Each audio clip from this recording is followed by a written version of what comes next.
Hello students, welcome to gateway classes. तो data structure में unit 1 पढ़ रहे हैं हम लोग और इसके लेक्चर नंबर 5 में सबसे पहले आज का जो टॉपिक रहेगा वो है ADT, that is abstract data type. फिर उसके बाद हम एरे आज बेटा स्टार्ट करेंगे और एरे को स्टार्ट करने के लिए जो सिंपलेस्ट वर्जन है एरे का, वन डायमेंशनल एरे, उसको डिस्कस करेंगे। एड्रेस कैलकुलेशन फॉर्मूला देखेंगे, वन डायमेंशनल एरे का क्या होता है, इसके ऊपर बेस्ड न्यूमेरिकल क्वेश्चंस एग्जाम में आते हैं। और फिर एरे पर मल्टीपल जो ऑपरेशंस हम परफॉर्म कर सकते हैं उनमें से ट्रैवर्सल ऑपरेशन चेक करेंगे और कुछ बेसिक एरे को देखेंगे, एरे किस तरह से काम करता है। ऑल्दो आप लोगों ने पीपीएस में एरे पढ़ रखा है तो उसी की अंडरस्टैंडिंग को हम यहाँ पर थोड़ा सा एक्सटेंड करके समझेंगे, ठीक है। और एकेटीयू में इस पर्टिकुलर टॉपिक से जितने भी क्वेश्चन पूछे गए हैं वो सारे आपके यहाँ पर कवर हो जाएंगे और साथ में एक आधा क्वेश्चन मैं प्रैक्टिस के लिए आपको दूंगी, आप उसको सॉल्व करके खुद से देखेंगे ताकि जो आपने पढ़ा उसको आप इवेलुएट कर लें, ठीक है। तो सबसे पहला जो टॉपिक है वो है abstract data type. Important topic है, एग्जाम में इसके ऊपर शॉर्ट नोट लिखने के लिए आता है। बहुत ज्यादा नहीं पूछा जाता, ऐसा नहीं है कि बहुत बड़ा कोई क्वेश्चन बनेगा, लेकिन हाँ इंपॉर्टेंट है, पूछ लिया जाता है, ठीक है। क्या होता है एब्स्ट्रैक्ट डेटा टाइप? देखो, एब्स्ट्रैक्ट टर्म का मतलब क्या होता है, ये जो वर्ड है ना एब्स्ट्रैक्ट, इस टर्म का मतलब आपको समझ में आना चाहिए क्योंकि ये वर्ड आप मल्टीपल जगह पढ़ेंगे कंप्यूटर साइंस में।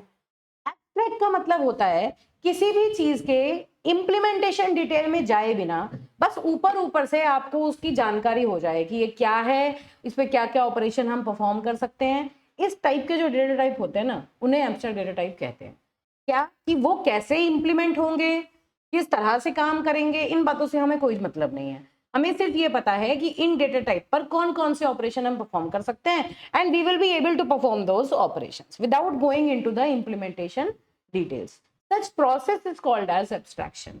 जहां पर एब्स्ट्रैक्शन का मतलब क्या हुआ, अब जैसे हम ये कहते हैं कि हम कार ड्राइव कर रहे हैं, कार है, हमने कार देखी, हमें पता है कार को में गियर कैसे चेंज करना है, कार आगे कैसे जाएगी, पीछे कैसे जाएगी, एसी कैसे ऑन होगा या मल्टीपल लाइट्स कैसे ऑन करेंगे आप, कार की इंटरनल फंक्शनिंग आपको पता है। लेकिन क्या कार की अंदर की डिटेल्स आपको पता है, कार का इंजन किस तरह काम कर रहा है ना, क्या क्या मशीनरी लगी हुई है, कौन किससे कनेक्टेड है? नहीं, उससे हमें कोई मतलब नहीं है। हमें तो मतलब ये है कि अंदर की जितनी भी जो जो भी उसकी इंट्रिकेसीज हैं, जितने भी इम्प्लीमेंटेशन बेस्ड चीजें हैं वो सही चल रही हैं, कितनी उसकी कॉम्प्लेक्सिटी में हम नहीं जाएंगे। हमें तो क्या मतलब है कि हमारी कार के जो ऊपर ऊपर से यूज करने वाली चीजें हैं वो हमें पता है और वो किस तरह काम करेंगे उससे हम जानकारी ले लेंगे और कार को यूज करेंगे। तो बस that process is called as abstraction, जहां पर आप किसी भी चीज के इंटरनल डिटेल्स को जाने बिना ऊपर ऊपर की मेन चीजें जो आपको रिक्वायर्ड हैं, जो ऑपरेशंस उस पर आप कर सकते हैं, वो आप जानकारी रखते हैं। ऐसे डेटा टाइप के रेफरेंस में अगर हम इस बात को कहें तो उन डेटा टाइप्स को हम एब्स्ट्रैक्ट डेटा टाइप्स कहते हैं, ठीक है। अब इसको एक बार रीड करो। एडीटी या शॉर्ट में एब्स्ट्रैक्ट डेटा टाइप को एडीटी बोलते हैं। Is a conceptual model. Conceptual मतलब हमें सिर्फ कंसेप्ट पता है, डिटेल अंदर की नहीं पता कि वो कैसे इंप्लीमेंट हुआ। Conceptual model that defines a set of operations and behaviours for a data structure. क्या क्या ऑपरेशन परफॉर्म करेंगे, वो कैसे परफॉर्म करेंगे, क्या काम करेंगे, वो पता है हमें, ठीक है। The definition of ADT specifies what operations are to be performed. ADT की जब भी हम डेफिनेशन लिखते हैं वो सिर्फ ये बताता है कि इस पर्टिकुलर डेटा टाइप पर कौन कौन से ऑपरेशंस आप परफॉर्म कर सकते हैं, कैसे परफॉर्म करेंगे उस चीज की टेंशन इसकी नहीं है, ठीक है। तो इट डज नॉट स्पेसिफाई, क्या स्पेसिफाई नहीं करता, how these operations will be implemented, कैसे इंप्लीमेंट होंगे, वो हमारी टेंशन नहीं, वो उसकी टेंशन है, वो नहीं बताएगा, ठीक है। How data will be organised in memory, memory में डेटा कैसे स्टोर हुआ उसकी भी आपको कोई टेंशन नहीं लेनी। क्या एल्गोरिथम यूज होंगे उन ऑपरेशंस को इंप्लीमेंट करने के, उसको भी आपको सरदर्द नहीं करना। जैसे अगर मैं कहूँ कि आपने कार में सपोज वाइपर, कार का वाइपर होता है, उसके लिए आपने वाटर, जैसे उसको इंजेक्ट इजेक्ट करते हैं तो वाटर के लिए आपने वाटर प्रेस किया, वाटर बाहर से निकला। क्या जरूरी है आपको उसके अंदर की पूरी फंक्शनिंग पता होना कि वो किस तरह से, कहाँ पे वाटर है उसमें कार में और कहाँ इंजेक्ट हुआ? क्या उसे जाने बिना आप उसको, उस वाइपर को यूज नहीं कर सकते? कर सकते हैं, ठीक है। तो एब्स्ट्रैक्ट डेटा टाइप क्या कहता है कि यूजर को जितनी भी इंप्लीमेंटेशन की कॉम्प्लेक्सिटीज हैं उन सब से सेपरेट रखो और सिर्फ यूजर को उतनी बातें बता दो जो कि उसको यूज करने के लिए चाहिए। तो अगर मैं डेटा स्ट्रक्चर के टर्म में इस बात को कहूं तो एब्स्ट्रैक्ट डेटा टाइप क्या है, ये वो डेटा टाइप है जो कि ये बताएगा कि इस पर्टिकुलर टाइप पर या इस डेटा स्ट्रक्चर पर ये 5-10 ऑपरेशंस पहले से स्पेसिफाई कर देगा कि ये ऑपरेशन आप इसके ऊपर परफॉर्म कर सकते हो, लेकिन ये नहीं बताएगा कि ऑपरेशन कैसे परफॉर्म होते हैं, मेमोरी में डेटा किस तरह जाके स्टोर होता है है ना, और इसके पीछे क्या एल्गोरिथम लगते हैं, क्या क्या प्रोसीजर फॉलो होता है, कोई मतलब नहीं है, सिर्फ वो ऑपरेशंस आपको बता देगा। ऐसे डेटा टाइप को हम एब्स्ट्रैक्ट डेटा टाइप बोलते हैं, बस इतना ध्यान रखना। It is called abstract because it provides N implementation independent view. मैंने कोशिश करी है बहुत कम कम लिख के सारी बातें बता दें, ठीक है। Provides N implementation independent view, मतलब इम्प्लीमेंटेशन के ऊपर डिपेंडेंट नहीं है व्यू जो है, सिंपल सिंपल व्यू हमने इसे प्रोवाइड कर रखा है, सारी डिटेल्स सारी कॉम्प्लेक्सिटीज को हमने हाइड कर लिया, ठीक है। तो एडीटी जब भी एग्जाम में पूछा जाता है तो उसके एग्जाम्पल्स आप बता सकते हैं। फर्स्ट एग्जाम्पल है स्टैक, स्टैक का एडीटी। स्टैक डेटा स्ट्रक्चर है, लीनियर डेटा स्ट्रक्चर है, पढ़ चुके हैं हम। उसका एडीटी क्या होता है, देखिए stack ADT is a linear data structure that follows the LIFO principle. पता है हमें लीफो प्रिंसिपल क्या है, अभी एक बार देखते हैं। देखिए मान लीजिए ये स्टैक है, क्या होता है स्टैक, एक एंड पर क्लोज होता है, दूसरे एंड पर ओपन होता है, ठीक है। इसमें मल्टीपल नंबर ऑफ एलिमेंट्स को हम एक बार में स्टोर कर सकते हैं। अब ध्यान से समझते जाना, ऐसे जब हम स्टैक पढ़ेंगे डिटेल में पढ़ेंगे। अब एक एक करके मान लो मेरे पास A B C D E, ये 5 एलिमेंट्स हैं, मुझे इनको स्टैक पे डालना है। सबसे पहले मैंने ए को लिया, ए आ गया स्टैक में, फिर उसके बाद बी आया, बी को मैंने स्टैक पे डाल दिया, फिर सी आया, सी को मैंने स्टैक पे डाल दिया, डी आया, डी को मैंने स्टैक पे डाल दिया, ई आया, ई को मैंने स्टैक पे डाल दिया, है ना। अब एक और बात याद रखनी है, जब भी हम स्टैक के ऊपर काम करते हैं, जैसे ये स्टैक है, एक एंड पर बंद है, दूसरे एंड पर खुला है, तो कौन सा प्रिंसिपल यूज हुआ, लीफो। लीफो मतलब लास्ट इन फर्स्ट आउट। मुझे एक बात बताओ, एक एंड पर ये बंद है, तो अगर इस स्टैक से एक एक करके एलिमेंट्स को बाहर निकाला जाएगा तो जो एलिमेंट सबसे ऊपर है वही तो सबसे पहले बाहर आएगा। इस ऑपरेशन को कहते हैं, इस प्रिंसिपल को कहते हैं लास्ट इन फर्स्ट आउट। मतलब जो सबसे लास्ट में स्टैक में गया वो सबसे पहले स्टैक से बाहर निकाला जाएगा, then only the second element will be popped out, then only the third element will be popped out. तो मतलब अगर निकालेंगे तो पहले ई निकलेगा, फिर डी, फिर सी, फिर बी, फिर ए, रिवर्स ऑर्डर में, जिस ऑर्डर में आपने स्टैक में डाले थे उसके उल्टे ऑर्डर में आप एक एक करके इन्हें निकालेंगे, ठीक है। तो इसके लिए ये बेसिक प्रिंसिपल बता दिया गया कि इस तरह से काम करेगा। It allows elements to be added and removed only from one end called the top of the stack. Important बात है क्या, कि मान लीजिए यहां पर इस time this is called top of stack. Top का मतलब क्या है, वो लोकेशन होती है जहां पर जो सबसे ऊपर एलिमेंट पड़ा है ना, ये मान लो कि उसकी जो लोकेशन है उसको हम टॉप एलिमेंट की लोकेशन कहते हैं।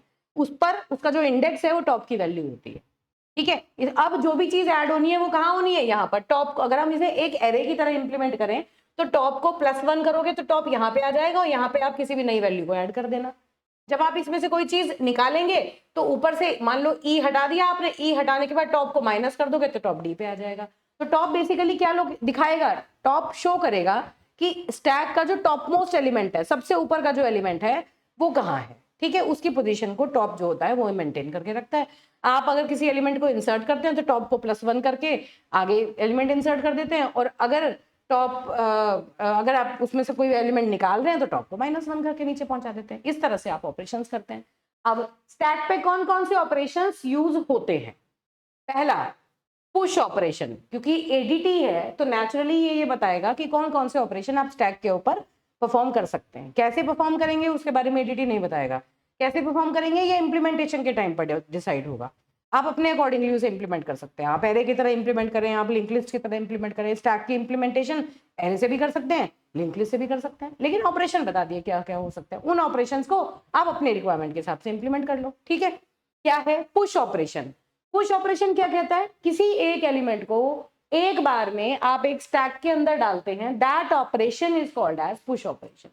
The operation through which one element is inserted into the stack is called push operation. तो देखिए insert an element at one end of the stack for the top, मतलब top पर एक जो top most location पर element को insert करने का जो ऑपरेशन होता है उसको हम पुश ऑपरेशन कहते हैं। जैसे यहाँ पर इस टाइम टॉप है, अगर मुझे एक और एलिमेंट को मान लो मुझे f को इंसर्ट करना है, तो what we have to do, we have to increment this top variable, this top will come to this location now.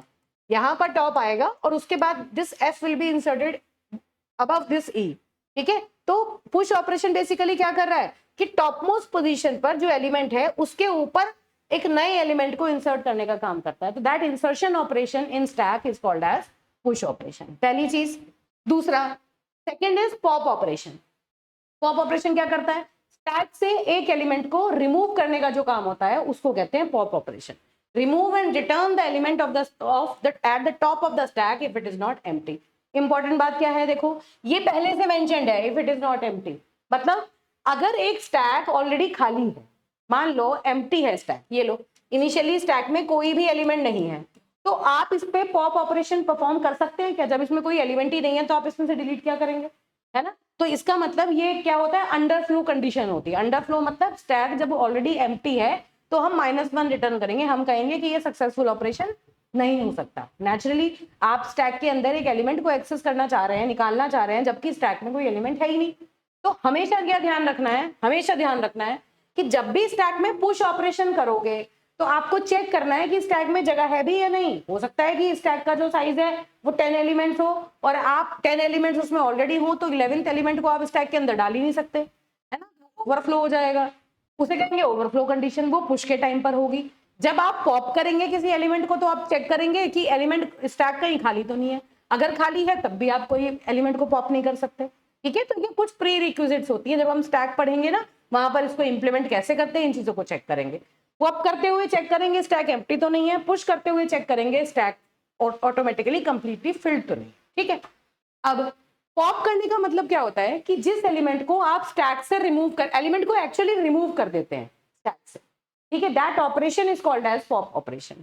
Third is peek operation. Peek का मतलब क्या है कि आप जो टॉप ऑफ द स्टैक पर जो एलिमेंट है आप उस एलिमेंट को सिर्फ और सिर्फ रिटर्न करोगे, मतलब you need to read that element. आपको सिर्फ, अगर मान लो कोई पीक ऑपरेशन करवा रहा है तो पीक का मतलब है कि जाओ जरा जाके झांक, पीक का मतलब क्या होता है, झांक के आना, झांकना, है ना? तो जाओ झांक के आओ जरा टॉप मोस्ट एलिमेंट कौन सा है स्टैक पर, that operation is called as peek operation. English के नाम से सीधे सीधा बताया गया है, ठीक बात है?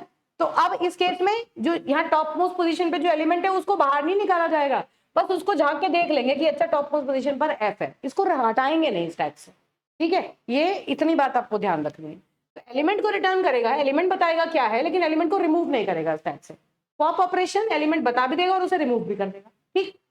अब है साइज। साइज का मतलब क्या है, ये ऑपरेशन कौन सा है जिसकी हेल्प से आप स्टैक में कितने नंबर ऑफ एलिमेंट्स मैक्सिमम डाल सकते हो, ये चीज ये बता देगा। How many number of the elements are there in the stack. फिर इज एम्प्टी, देखो अब देखो बहुत ध्यान से, ये दो ऑपरेशन हैं जिनके बारे में मैं बात कर रही थी, इज एम्प्टी इज फुल। ये है वो अंडरफ्लो और ओवरफ्लो, दो सिचुएशन हो सकती हैं। अगर स्टैक खाली है तो उस केस में आप उस पर पॉप ऑपरेशन परफॉर्म नहीं कर सकते। कैसे पता लगाओगे, इज एम्प्टी ऑपरेशन से। इज एम्प्टी का मतलब देखोगे, इज एम्प्टी का मतलब क्या, ये एक ऐसा ऑपरेशन है जो ट्रू रिटर्न करेगा अगर स्टैक एम्प्टी होगा, फॉल्स रिटर्न करेगा अगर स्टैक एम्प्टी नहीं होगा। इज एम्प्टी का नॉर्मल इंग्लिश में मतलब क्या समझ में आता है, खाली है क्या, क्या स्टैक खाली है? तो अगर ये बात हमने कहा हाँ खाली है तो इसका मतलब ये पॉजिटिव रिटर्न कर रहा है, ये कह रहा है कि हाँ स्टैक तो एम्प्टी है, तो ये तो अंडरफ्लो कंडीशन हो गई। और अगर ये फॉल्स रिटर्न कर रहा है तो इसका मतलब स्टैक एम्प्टी नहीं है, आप सक्सेसफुली पॉप ऑपरेशन कर सकते हैं, ठीक है? ऐसे ही इस फुल फंक्शन क्या करेगा, चेक करेगा क्या स्टैक फुल है। अगर स्टैक फुल है तो हम एक नया एलिमेंट उसके अंदर पुश नहीं कर सकते, अगर स्टैक फुल नहीं है तो हम एक नया एलिमेंट को स्टैक के अंदर पुश कर सकते हैं, ठीक है? तो इनमें से ये दोनों ही फंक्शन, देखो जब सीधी सीधी बात है, जब उसे इंप्लीमेंट करते हैं ना वहां पर इनकी पूरी की पूरी चीजें आपको समझ में आएंगी। तो ये बेसिक ऑपरेशन है जो एक स्टैक के ऊपर हम कैरी आउट कर सकते हैं, और ये operation stack abstract data type stack नाम का एडिटी है जिसने ये सारे ऑपरेशंस बता दिए। अब आप इन्हें इंप्लीमेंट कैसे करेंगे ये आप खुद चेक करिए। आप एरे का यूज करके इंप्लीमेंट करेंगे तो अलग तरीके से लिखने पड़ेंगे, लिंक्ड लिस्ट का यूज करके करेंगे तो अलग तरीके से लिखने पड़ेंगे। जब हम स्टैक पढ़ेंगे, यूनिट 2 का पहला ही टॉपिक है, जब वहां स्टैक पढ़ेंगे तो स्टैक के टाइम पर इसकी पूरी इंप्लीमेंटेशन हम स्टैक एरे और लिंक्ड लिस्ट दोनों से स्टैक को इंप्लीमेंट करेंगे। एग्जाम के लिए भी इंपॉर्टेंट है और बड़ा मजा आएगा पढ़ने में आपको उसको, ठीक है? चलो फिर आता है आपका क्यू एडिटिंग। देखो मैं बार बार रिपीट कर रही हूँ बेटा, ये सब्जेक्ट जो है ना ये बहुत इंपॉर्टेंट है। फर्स्ट ईयर में जिन बच्चों ने सी प्रोग्रामिंग ठीक से नहीं पढ़ी वो पूरी प्रॉपर सी प्रोग्रामिंग अपनी रिवाइज करिए। अगर सी प्रोग्रामिंग के कंसेप्ट कहीं अच्छे नहीं है आपके तो आपको यहाँ पर बहुत ज्यादा प्रॉब्लम आने वाली है। हालांकि मैं कोशिश करूंगी कि जब भी मैं प्रोग्राम समझाऊं एक एक चीज बताऊं, लेकिन फिर भी अगर आपके बेसिक स्ट्रांग होंगे ना तो आपको बहुत इजीली डेटा स्ट्रक्चर बड़े मजे में समझ में आएगा, वरना आप छोटी छोटी चीजों में जाके फंसने लगेंगे कि ये चीज कैसे हुई है ना? यहाँ पर मैक्सिमम प्रोग्राम्स जो भी आप टॉपिक पढ़ेंगे मैक्सिमम टॉपिक्स में शुरू की 3 यूनिट में तो मैक्सिमम टॉपिक्स में, सब में, हर टॉपिक पे प्रोग्राम ही प्रोग्राम आप पढ़ना है आपको। और एडवांस लेवल के प्रोग्राम है, सिंपल प्रोग्राम नहीं होंगे, थोड़े से कॉम्प्लेक्स प्रोग्राम्स होंगे। पहले डेटा स्ट्रक्चर को समझोगे, उसको फिर हम सी में इंप्लीमेंट करेंगे, क्योंकि AKTU में जो डेटा स्ट्रक्चर की इंप्लीमेंटेशन है वो सी प्रोग्रामिंग में है। ठीक है, तो सी, इसीलिए फर्स्ट ईयर में सी प्रोग्रामिंग पढ़ाई जाती है, क्योंकि फिर उसके बाद नेक्स्ट इंप्लीमेंटेशन आपको उसमें सीखनी है। और प्लेसमेंट में भी ये चीज बहुत ज्यादा पूछी जाती है। जब भी आप प्लेसमेंट के लिए टेक्निकल इंटरव्यू देंगे तो वहां पर भी ये पूछी जाएंगी, रिटन एग्जाम में भी पूछी जाएंगी। तो बहुत बहुत बहुत बहुत इंपॉर्टेंट सब्जेक्ट है, इसको बहुत ध्यान से पढ़ना, और साथ साथ अपनी सी प्रोग्रामिंग भी पढ़ना। स्पेसिफिकली सी प्रोग्रामिंग में लूप, एरे, फंक्शन और पॉइंटर और स्ट्रक्चर, ये चीजें आपको बहुत अच्छे से समझ में आनी चाहिए। ये 4-5 टॉपिक हैं जो बिल्कुल पक्के होने चाहिए, तब जाके, वैसे तो हर चीज वहां पे जो आपने पढ़ी वो इस्तेमाल होगी, लेकिन फिर भी ये सारी चीजें आपको यहाँ पर समझ में आनी चाहिए। स्ट्रक्चर क्या होता है, कैसे यूज करते हैं, स्ट्रक्चर के ऊपर पॉइंटर लगाते हैं वो कैसे यूज करता है, फंक्शन क्या होता है, call by value, call by reference, array, 1D array, 2D array, 3D array, ये सारी चीजों की जानकारी आपको होनी चाहिए। ठीक है, चलो, हालांकि कुछ कुछ चीजें मैं बताऊंगी यहाँ पर, लेकिन फिर भी आप पहले से पढ़ के रखेंगे तो आपके लिए ज्यादा बेनिफिशियल होगा। अब देखिए, नेक्स्ट देखते हैं क्यू। जैसे स्टैक एडीटी होता है ना, वैसे ही क्यू का एडीटी होता है। ये दूसरा एग्जाम्पल है, क्यों दिए मैंने, ताकि एडीटी के एग्जाम्पल आपसे कोई पूछ ले तो आप उन्हें एग्जाम्पल के साथ भी आप उसे समझा सके। बड़ा इजी एग्जाम्पल्स हैं, तो इन्हें छोड़ने का कोई मतलब नहीं है। क्यू एडीटी भी एक लीनियर डेटा स्ट्रक्चर है, पता है, क्यू भी एक डेटा स्ट्रक्चर है, लीनियर डेटा स्ट्रक्चर है। क्या होता है क्यू, ये देखो, ये होता है क्यू। स्टैक और क्यू में क्या डिफरेंस है? स्टैक और क्यू में ये डिफरेंस है कि स्टैक जो था वो एक एंड पे बंद होता था और दूसरे एंड पे ओपन होता था। क्यू जो है वो दोनों एंड पर ओपन है। ठीक है, एक एंड को तो हम कहते हैं फ्रंट और एक एंड को हम कहते हैं रियर। फ्रंट और रियर मतलब आगे की साइड क्यू के और ये क्यू के पीछे की साइड। तो जब भी क्यू में मान लो ABCDE, ये 4 एलिमेंट हैं, 5 एलिमेंट हैं, तो जब भी क्यू से डिलीशन होगा वो कहां से होगा?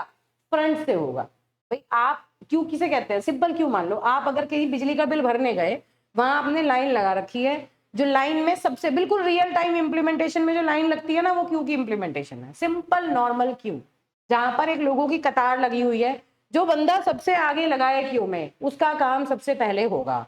तो आप क्या कहेंगे कि जो बंदा सबसे पहले क्यू में आया था वो सबसे पहले अपना काम करके जाएगा। तो that is first in first out, सीधी सीधी बात है। क्यू में जो सबसे पहले आया वो सबसे पहले वापस जाएगा, उसका काम सबसे पहले किया जाएगा। ठीक है, तो जो सबसे पहले आया वो ए है, ए के बाद आया बी, बी के बाद आया सी, सी के बाद आया डी, डी के बाद आया ई। तो जब जब यहाँ क्यू में से एलिमेंट्स को निकाला जाएगा तो वो कहां से निकाला जाएगा? फ्रंट से निकाला जाएगा।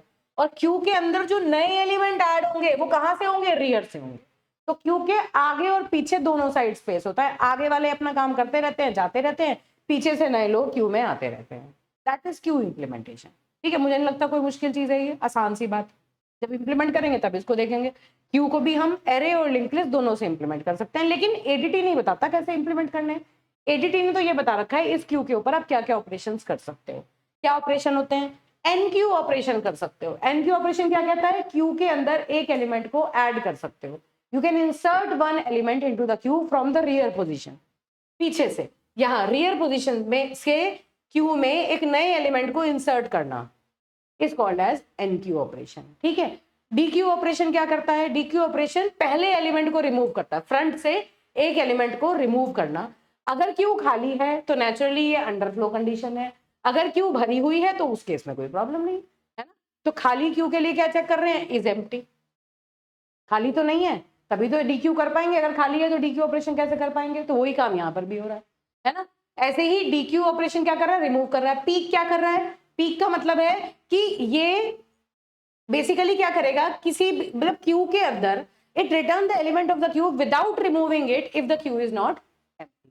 यहां से देखेगा, देखेगा अच्छा लाइन है, सबसे आगे लाइन में कौन खड़ा हुआ है, उसे कहते हैं पीक ऑपरेशन। बस वो देखेगा कि कौन खड़ा हुआ है, हटाएगा नहीं उस एलिमेंट को, सिर्फ देखेगा। डीक्यू क्या करेगा, मतलब इस ए की बात करूं, डीक्यू ऑपरेशन इस ए को देखेगा और रिमूव कर देगा क्यू से।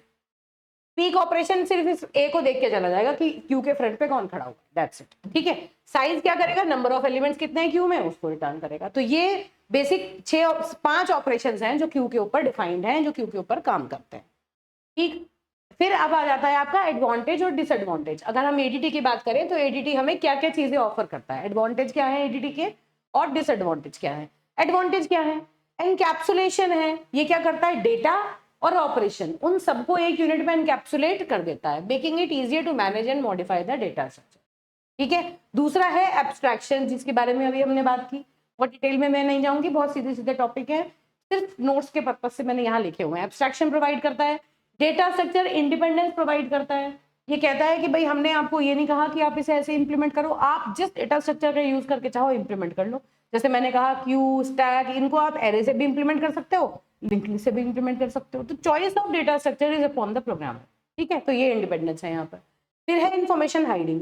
इन्फॉर्मेशन हाइडिंग का मतलब है कि एडीटी जो होती है वो डेटा की इंटीग्रिटी को प्रोटेक्ट करते हैं, डेटा और ऑपरेशन को इनकैप्सुलेट करके रखते हैं। तो कोई भी अनऑथराइज्ड एक्सेस जो है ना, अनऑथराइज्ड मॉडिफिकेशन डेटा के ऊपर नहीं हो पाती, क्योंकि कॉम्प्लेक्सिटीज अगर किसी चीज की नहीं बताओगे तो कोई छेड़छाड़ क्या कर पाएगा, है ना। अगर मुझे किसी चीज की इंट्रिकेसीज नहीं पता तो उनको खोल के उनके आसपास छेड़छाड़ करने का कोई सेंस ही नहीं है। अगर मुझे अंदर की कॉम्प्लेक्सिटीज पता होंगी तभी तो चांस रहेगा कि कोई दूसरा कोई मतलब कि कोई छेड़छाड़ कर सकता है, वरना नहीं। ठीक, अब डिसएडवांटेज क्या है, ओवरहेड है, एडिशनल ओवरहेड है, पहले से इंप्लीमेंट नहीं है, इंप्लीमेंट करना पड़ेगा। अब कॉम्प्लेक्सिटी क्या है, कॉम्प्लेक्स है इंप्लीमेंट करना, कॉम्प्लेक्स डेटा स्ट्रक्चर अगर आप यूज कर रहे हैं तो उस केस में इसकी कॉम्प्लेक्सिटी हाई हो जाती है। फ्लेक्सिबल कम है, क्योंकि पहले से आपने बता दिया ये ऑपरेशन परफॉर्म करने पड़ेंगे। हो सकता है किसी डेटा स्ट्रक्चर का यूज करके आप उसे इंप्लीमेंट कर पाए, हो सकता है किसी का यूज करके इंप्लीमेंट ना कर पाए। कॉस्ट जो है वो एडिशनल रिसोर्सेज और इन्वेस्टमेंट जिसकी लगा देती है, ऑब्वियस सी बात है। ठीक है, तो ये कुछ एडवांटेज और डिसएडवांटेज हैं एब्स्ट्रैक्ट डेटा टाइप के, बहुत ज्यादा एग्जाम में नहीं आते हैं लेकिन फिर भी बहुत इजी है। पॉइंट पॉइंट आप इनके याद रख के चलेंगे तो आपका ये जो टॉपिक है ये कंप्लीटली खत्म हो जाता है। ठीक है बेटा, अब देखिए, अब आता है हमारा अगला मोस्ट इंपॉर्टेंट, इस यूनिट का बहुत इंपॉर्टेंट टॉपिक, एरे। तो एरे में सबसे पहले हम वन डायमेंशनल एरे की बात करते हैं। और वन डायमेंशनल एरे की बात करने से पहले मैं ये कहूंगी कि इससे पहले जो हमने एरे पढ़ लिया जरा उसके बारे में आइडिया लेते हैं। चलो पहले लीनियर एरे से ही शुरू करते हैं। क्या होता है array? Array is a collection of, लिखा है linear array is a list of finite number of homogeneous data elements stored in adjacent memory locations. मतलब एरे क्या होता था, अगर मैं सी प्रोग्रामिंग को हल्का सा रिकॉल कराऊं तो वहां से मुझे लगता है समझने में तुम लोगों को आसानी होगी। क्या, जैसे सपोज, चलो एक स्लाइड लेते हैं, इधर की तरफ देखते हैं। ये देखो, जैसे सपोज मैंने आपसे कहा कि मैंने यहां लिखा इंट A5, याद करो सी में 82314 है ना। सी में जब हम कोई एरे क्रिएट करते थे तो किस तरह करते थे, सिंपल। करते क्यों थे, पहली बात चलो यही समझ लो, शुरू से समझो, हो सकता है कुछ बच्चों को गड़बड़ हो रही हो। देखो इंट ए, किसी भी वेरिएबल को हम डिक्लेयर करते हैं तो ऐसे डिक्लेयर करते हैं इंट, कैर, फ्लोट, है ना। अब यहाँ ए क्या है, ए एक वेरिएबल का नाम है, या दूसरे टर्म में हम ये कह सकते हैं कि ए एक लोकेशन का नाम है, मेमोरी एरिया का नाम है, जहां पर हम एक इंटीजर वैल्यू को स्टोर कर सकते हैं। और वो कितने बाइट लेता है वो डिपेंड करता है कि वो जो डेटा टाइप है वो कितने बाइट लेता है। अगर मैं 32 बिट कंपाइलर की बात कर रही हूँ तो जो इंटीजर है वो 4 बाइट में स्टोर होता है। तो ये जो ए वेरिएबल है ये मेमोरी में 4 बाइट ऑक्यूपाई कर लेगा। ठीक, इतनी बात है। अब मुझे एक बात बताओ, अगर मान लो मुझे अपने प्रोग्राम में मुझे 10 या 100 इंटीजर्स की वैल्यू को स्टोर कराना है, ठीक है, तो या तो मुझे 100 वेरिएबल लेने पड़ेंगे। अब 100 वेरिएबल लेने आसान तो है नहीं, उनके नाम रखने, उन्हें ऑपरेट करना और उनकी एक्सेस करना, उतना ही बड़ा कोड मुझे लिखना पड़ेगा। बेहतर क्या होता है कि मेरे पास एक ऐसी फंक्शनैलिटी है जिसका नाम है एरे। वो क्या करेगा, एक सिंगल वेरिएबल के अंदर बहुत सारी वैल्यूज को हम रख सकते हैं, है ना। और वो सारी की सारी वैल्यूज, लेकिन ये लिमिटेशन है, वो सारी की सारी वैल्यूज सेम टाइप की होनी चाहिए। मतलब ऐसा नहीं है कि हम इंटीजर, फ्लोट, कैरेक्टर को मिक्स करके रख सकते हैं एरे में, नहीं। अगर इंटीजर होगा तो पूरा इंटीजर एरे होगा, कैरेक्टर होगा तो पूरा कैरेक्टर एरे होगा, फ्लोट है तो पूरा फ्लोट एरे होगा। एक ही टाइप के वैल्यूज आप एरे के अंदर रख सकते हो, ठीक है। तो पहली प्रॉपर्टी क्या होगी कि एक सिंगल वेरिएबल के अंदर मल्टीपल वैल्यूज आप रख सकते हो, लेकिन सबका टाइप सेम होना चाहिए, है ना। और दूसरी इंपॉर्टेंट बात क्या है कि जितने भी एलिमेंट्स होते हैं वो एडजेसेंट मेमोरी लोकेशन पर होते हैं, बैक टू बैक स्टोर हो जाते हैं, ठीक। तो हमने क्या किया कि भाई अलग अलग वेरिएबल डिक्लेयर करने के बजाय अगर मैं एक एरे डिक्लेयर करूं तो इंट A5, मान लो मैंने ये लिखा है ना, तो ये मुझे क्या बता रहा है कि ये ए क्या है, एरे का नाम, 5 क्या है, एरे का साइज कह सकते हो या नंबर ऑफ एलिमेंट्स, और इंट क्या है, टाइप ऑफ ईच एलिमेंट, हर एक एलिमेंट का क्या टाइप होगा, ये चीज यहाँ पर, ये एरे की डिक्लेरेशन मुझे ये सारी चीजें बता देती है ना।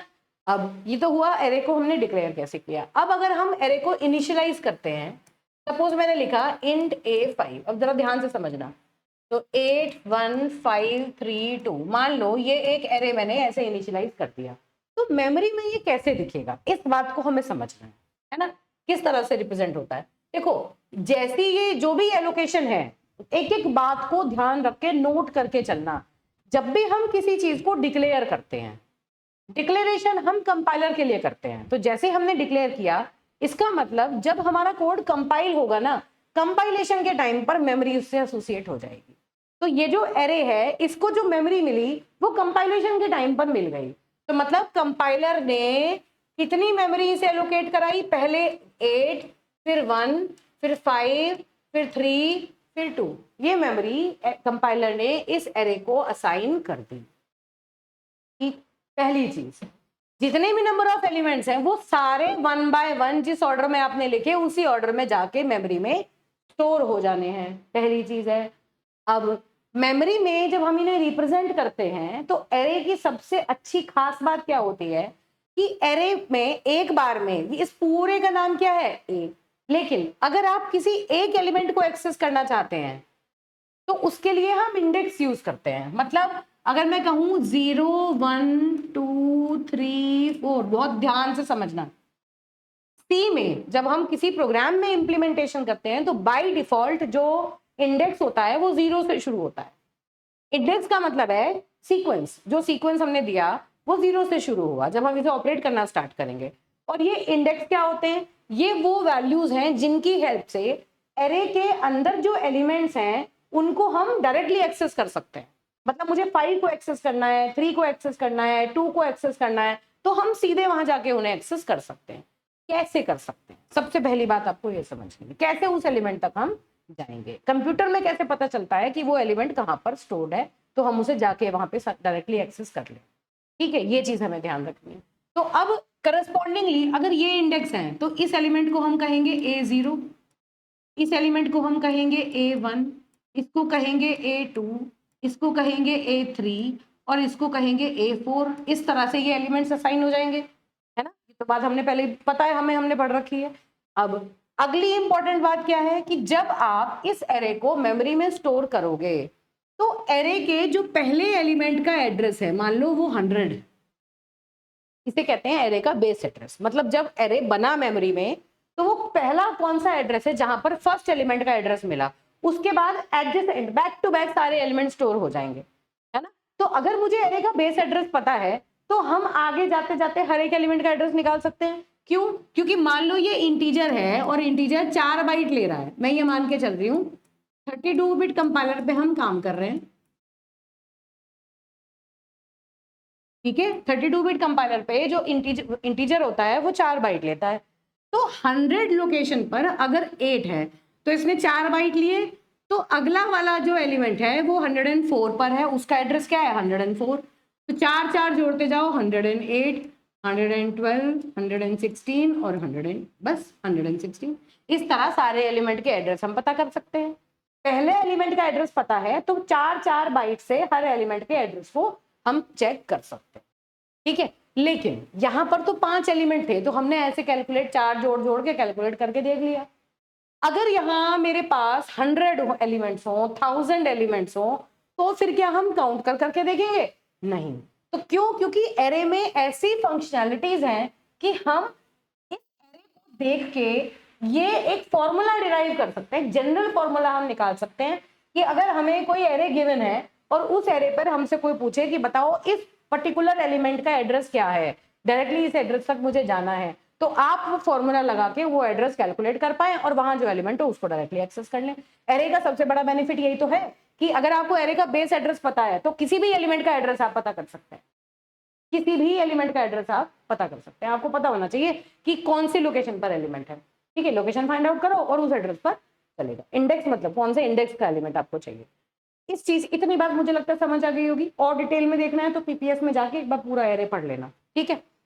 तो क्या हुआ, एरे क्या है, array is a collection of similar type of data stored at contiguous memory locations. Contiguous या एडजेसेंट मेमोरी लोकेशन पर सिमिलर टाइप ऑफ डेटा को बैक टू बैक हम स्टोर कर देते हैं, उसको हम एरे कहते हैं। अगर डेटा स्ट्रक्चर की थ्योरेटिकल टर्म में हम इसे देखें तो array is basic 1D array की बात कर रहे हैं, 1 डायमेंशनल एरे, जहां पर सिर्फ एक डायमेंशन है। देखो ये एक अकेली डायमेंशन है, जिस डायमेंशन को हम कह रहे हैं size of the array, how many number of elements are there in the array, ठीक है। होमोजीनियस एलिमेंट्स क्यों कहते हैं, होमोजीनियस मतलब सब सेम टाइप के। देखो यहाँ पर क्या लिखा हुआ है, finite number of homogeneous data element. Finite मतलब पता हो कितने, फाइनाइट का मतलब ये नहीं कितने भी, है ना, ऐसा नहीं हो सकता, पहले से पता होना चाहिए कितने। और होमोजीनियस का मतलब सबका type same, all same type, all having same data type, सबका डेटा टाइप सेम हो और वो एडजेसेंट मेमोरी लोकेशन पर सेव्ड हो। पता है हमें ये बात। अब ये जो लिखा है अभी आ जाएगा समझ में, अभी एक एक करके पहले समझो, इतना तो पढ़ रखा है ना। ये भी पता चल गया हमें कि हम जब हम प्रोग्राम बनाते हैं तो प्रोग्राम में जो इंडेक्स होता है उसे नेचुरली सबसे पहले बाय डिफॉल्ट वो 0 से शुरू हो जाता है, ठीक है। इतनी बात समझ में आ गई। अब अगर मुझे इस एरे को प्रिंट करना है तो क्या करते हैं, लूप चलाते हैं ना। कैसे प्रिंट करते हैं, to print this array, you have to print the whole array या all elements of array, to print all elements of a array। क्या करना पड़ता है हमें, याद करो, लूप लगाना पड़ता है। फॉर i की वैल्यू 0 से लेकर i less than equal to 4 तक i प्लस प्लस करते चलो, i 0 से 4 तक चलेगा और हर एक एलिमेंट को डिस्प्ले करता चला जाएगा। printf परसेंटाइल d और a ऑफ i, आप उसे डिस्प्ले कर दो, सिंपल। इस तरह से पूरे एरे को आप डिस्प्ले कर सकते हो। ये 1 डायमेंशनल एरे हमने पढ़ रखा है ना। अब इसके ऊपर कोई ऑपरेशन आपको करने हैं, आप इफ लगाओ, एल्स लगाओ, कंडीशंस लगाओ, कुछ भी कर सकते हो। ये 1D एरे होता है। कैसे डिक्लेयर करते हैं, कैसे इनिशियलाइज करते हैं, अगर यूजर से वैल्यूज इनपुट करना चाहते हो तो इसकी जगह स्कैनफ लगा लो, एंड a ऑफ i लगा के स्कैनफ लगा लो तो आप इसे इनपुट करा सकते हो। वहां पर ये प्रिंटफ की जगह स्कैनफ लिख देंगे और स्कैनफ में यहाँ पर एंड ऑपरेशन लगाना पड़ता है, सीधी बात है। तो ये तो 1 डायमेंशनल एरे सिंपल हो गया, ठीक है। अब इस चीज को जरा एक्सटेंड कर लेते हैं, ठीक है। क्या है representation of linear array in memory, इसी टॉपिक को मैं यहाँ पर एक्सटेंड कर रही हूँ। अब देखिए जरा बेटा, चलो चलो यही देखते हैं।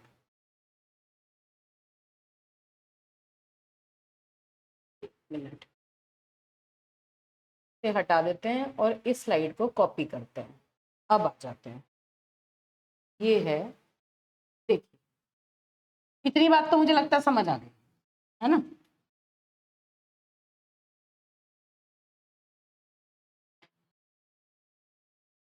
अब लगाओ, चलो अब इसी रिप्रेजेंटेशन की बात कर रही हूं मैं, किस तरह से हम मेमोरी में इसे देखते हैं। अब जरा एक एग्जांपल लो, वही जो मैंने अभी लिखा, int a5 is equal to, suppose मैंने लिखा 8, क्या लिखा था वही एग्जांपल ले लेते हैं ताकि एक सीक्वेंस बन जाए। 81532 1532, ये लो, ये 5 एलिमेंट्स मैंने ले लिए, ठीक है। अब मैं क्या कर रही हूँ, अब प्रोग्रामिंग से बाहर निकल जाओ और जनरल डेटा स्ट्रक्चर में आ जाओ, क्योंकि हमें क्या करना है, हमें इस ये जो एरे है 1 डायमेंशनल एरे, जब ये मेमोरी में स्टोर होगा तो हमें इसके एड्रेस को किसी एक पर्टिकुलर इंडेक्स पर डायरेक्टली कैसे पहुंचे, उसका एड्रेस कैसे कैलकुलेट करें, उसका एक जनरल फॉर्मूला हमें डिराइव करना है। और उस फॉर्मूले को डिराइव करने से पहले देखो 2 तरीके हैं, या तो सीधा डेरिवेशन पर मैं ले जाऊं तुम्हें तो तुम उसे रटते फिरोगे, ठीक है। रटना नहीं है, पहले लॉजिकली समझ लो, उसके बाद एक प्रॉपर प्रोसीजर यूज करके उस फॉर्मूला को डिराइव करेंगे, क्योंकि एग्जाम में डेरिवेशन भी पूछा जा सकता है, तो वहां आप फॉर्मूले डिराइव करके दिखाओगे। उससे पहले जरा समझ लो वो डेरिवेशन काम किस तरह से कर रहा है, ठीक है। 1D array, 2D array, 3D array, इन सब में आपको फॉर्मूला डिराइव करना है, तो डेरिवेशन से पहले हम उसका आइडिया लेंगे, किस तरह किस लॉजिक के ऊपर काम करते हैं, उसके बाद हम उस फॉर्मूले को डिराइव करेंगे। तो पहले हम आइडिया लेके लॉजिक को समझ रहे हैं, ठीक है। अब देखो इस पेज के मैं जरा दो पार्ट बना लेती हूँ। अब जरा ध्यान से समझो।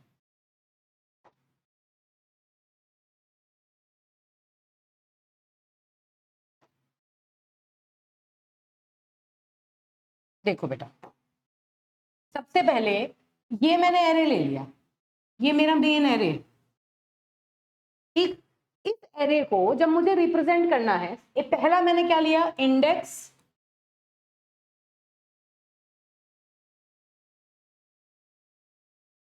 ध्यान से समझते जाना, जब हम प्रोग्राम बनाते हैं तो अभी पहले मैं मान के चल रही हूं कि जो मेरा इंडेक्स है वो 0 से स्टार्ट हो रहा है, स्टार्टिंग एट 0। ये सिचुएशन है, ठीक है। अब देखो क्या है एरे, ये एरे है ना। और इस एरे में 8 1 5 3 2 ये एलिमेंट्स हैं। इंडेक्स मेरा 0 से शुरू हो रहा है, 0 1 2 3 4, इस तरह से काम चल रहा है। अब अगर मैं एड्रेसेस की बात करूं तो इसका अगर मैं सपोज बेस एड्रेस 100 है तो इसका है 104, इसका है 108, इसका है 112 और इसका है 116। अभी पहले भी देखा था हमने, है ना। 0 से इसके इंडेक्स शुरू हो रहे हैं। मान लो मैं आपसे कहूं कि आप मुझे बताओ कि किसकी, देखो ध्यान से देखना, लोकेशन ऑफ किसकी, A3। अगर मैं आपसे कहूं कि लोकेशन ऑफ A3 निकाल, A3 की लोकेशन क्या है, यहां तो मुझे दिख रही है कि ये 112 है, लेकिन अगर हम लॉजिकली समझें कि मुझे A3 की लोकेशन तक जाने के लिए, अब जरा सोचो मुझे कितने नंबर ऑफ एलिमेंट्स को स्किप करना पड़ेगा। क्या है, ये जो एलिमेंट्स हैं ये बैक टू बैक स्टोर्ड है ना, पहले ये फिर ये फिर ये, कहाँ आ रहा है A3, यहाँ आ रहा है, इसको मुझे एक्सेस करना है, इस एलिमेंट को एक्सेस करना है। यहां तक जाने के लिए मुझे कितने एलिमेंट स्किप करने पड़ेंगे, 1 2 3, 3 एलिमेंट स्किप करने पड़ेंगे, है ना। तो कहां से शुरू करें, एड्रेस काउंट कर रहे हैं, तो जहां से एरे एलोकेट हुआ पहली बार, ये क्या है, बेस एड्रेस। ये है एरे का बेस एड्रेस, जहां से एरे जो है वो एलोकेट हुआ है, this is base address of the array.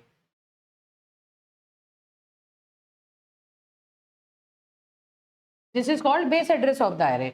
अगर मैं इसको डिनोट करूं बी से, कैपिटल बी से, तो क्या लिखूं, B plus base address plus, इसके आगे तो प्लस करेंगे। कितने एलिमेंट स्किप करने हैं मुझे, 1 2 3, 3 एलिमेंट मुझे स्किप करने हैं, है ना। और इतने, ये तो हो गए नंबर ऑफ एलिमेंट्स मुझे कितने स्किप करने हैं। अब एक एलिमेंट कितना बाइट ले रहा है, एक एलिमेंट 4 बाइट ले रहा है, एक एलिमेंट कितने बाइट ले रहा है, 4 बाइट ले रहा है, 3 एलिमेंट मुझे स्किप करने हैं।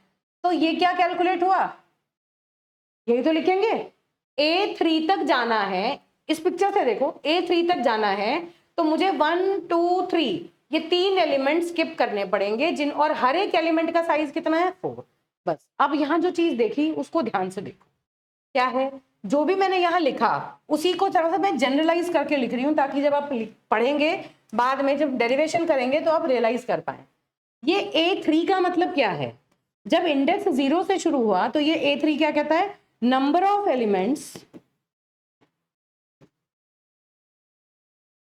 To skip. कितने एलिमेंट्स आपने स्किप करने हैं, इसी से पता चल रहा है। What is this, this is base address, है ना। Again this 3 is number of elements to skip, कितने नंबर ऑफ एलिमेंट्स आपने स्किप किए, है ना। और ये 4 क्या है, साइज ऑफ ईच एलिमेंट। इस फॉर्मूले के ये 4 कॉन्स्टिट्यूएंट्स हैं, है ना। अगर आप इसके हिसाब से इसे कैलकुलेट करो तो क्या आएगा, बेस एड्रेस कितना है, चलो यहाँ कैलकुलेट कर लो। बेस एड्रेस कितना आया आपका, कलर चेंज कर देती हूँ पेन का। बेस एड्रेस कितना आया, 100 प्लस ये क्या है, 3 इंटू 4, क्या आ गया, 112। यही तो है, देखो ये रहा इसका एड्रेस 112। इस तरह से आप इसे कैलकुलेट कर लेते हैं, तो लोकेशन आपकी 112 कैलकुलेट हो गई। ये तो हुआ जब इंडेक्स आपका किससे शुरू हुआ था, 0 से शुरू हुआ। अब चलो इंडेक्स को 1 से शुरू करके देखते हैं। ये प्रोग्रामिंग इंप्लीमेंटेशन है, अगर हम प्रोग्राम इंप्लीमेंटेशन की बात ना करें तो इंडेक्स कहीं से भी शुरू हो सकता है। बेसिकली क्या है, लिस्ट ऑफ एलिमेंट्स ही तो है। एक सीक्वेंस ऑफ एलिमेंट्स ही तो है, जरूरी थोड़ी ना पहले वाले का इंडेक्स 0 1 भी हो सकता है या कुछ और भी हो सकता है। हर उस रेफरेंस में हमें इसके बारे में बात करनी है, ठीक है। अब सेकेंड वाला चेक करते हैं। अब इसी एरे को अगर मैं कहूं कि जो इंडेक्स है वो 1 से शुरू हो रहा है, इंडेक्स स्टार्टिंग एट 1। चलो अब देखो क्या होगा, यही सेम एरे बना लेते हैं। इस तरह से कोई चीज पढ़ोगे ना तो रटने की जरूरत नहीं पड़ेगी, सीधा सीधा कंसेप्ट समझ में आएगा। तो इस कंसेप्ट पे मेनली ध्यान देना है। 8 5 5, अच्छा 8 1 5 था, लो कंफ्यूज मत होना भाई, ये 8 1 5 है, ठीक है। 8 1 5 3 2। इंडेक्स कहां से शुरू हो रहा है, 1 से, 1 2 3 4 5, ये ए है। बेस एड्रेस क्या है मेरा, वही 100 104 108 112 116, बेस एड्रेस तो सेम है। अब मुझे क्या करना है, मुझे लोकेशन फाइंड आउट करनी है, किसकी, A3 की, उसी की। तो location of A3, third index पर जो एलिमेंट है उसकी लोकेशन क्या है, उसका एड्रेस क्या है। अब A3 क्या है, ये है, इस वाले एलिमेंट की अब बात हो रही है, क्योंकि इंडेक्स कहां से शुरू हो रहा है, 1 से शुरू हो रहा है ना। तो अब बताओ कैसे आएगा ये, base address plus base address क्या है 100, पहले 100 के आगे कितना चलना है। अब मुझे 3 तक जाने के लिए कितने एलिमेंट स्किप करने हैं, 2 एलिमेंट स्किप करना है, क्योंकि तीसरी पोजीशन पे तो ये है 1 2। How many number of elements I need to skip, 2 elements I need to skip. Base address plus 2 element multiplied by एक एलिमेंट कितने बाइट ले रहा है, 4 बाइट, तो एक एलिमेंट ने ले लिए 4 बाइट, है ना। अब ये क्या आ गया, अब जरा ध्यान से समझो क्या मतलब हुआ इस बात का, कि ये तो हुआ क्या कि this is base address, again this is base address, है ना, और ये क्या है, number of element to skip, और ये क्या हुआ, साइज ऑफ 1 एलिमेंट। ये तो वैसी ही बात होगी, लेकिन फर्क क्या पड़ा इसमें और इसमें, इसमें 2 रह गया, यहाँ भी A3 है यहाँ भी A3 है, लेकिन क्योंकि इंडेक्स 1 से शुरू हुआ तो कितने एलिमेंट स्किप होंगे, वो नंबर चेंज हो गया, यहाँ 3 था तो यहाँ 2 हो गया, इससे एक कम, है ना, क्योंकि हमने 1 से शुरू किया तो इससे एक कम वैल्यू यहाँ पर रह गई। कैसे कैलकुलेट करेंगे इसको, करो कैलकुलेट, क्या वैल्यू आई, सबसे पहले आपने स्टार्ट किया, बेस एड्रेस क्या है 100 प्लस 2 इंटू 4 कितना आया 108, आ गई वैल्यू, कोई दिक्कत नहीं है। तो अब इसी चीज को अगर मैं किस तरह से रिप्रेजेंट करूं, अब मैं आपसे क्या कह रही हूं, अब इसकी जनरल रिप्रेजेंटेशन बनाते हैं। हम क्या कह रहे हैं कि अभी हमने क्या कहा, इंप्लीमेंटेशन में 0 से शुरू होता है, प्रोग्राम में 1 से शुरू करेंगे तो देखो यहाँ एक चेंज आया कि ये जो वैल्यू है ये क्या निकल के आई, कहां से निकल के आई, जरा इसे ऑब्जर्व करो। ये जो वैल्यू निकल के आई 2, ये क्या है 3 - 1, 3 का इंडेक्स आप फाइंड आउट कर रहे थे, और ये वैल्यू क्या है 3 - 1 है ना। अब जरा ऑब्जर्व करो फिर से, चलो चेक करो, सबसे पहली चीज क्या है, चलो इसी को कॉपी करते हैं, देखिए, अब देखिए यही एरे है,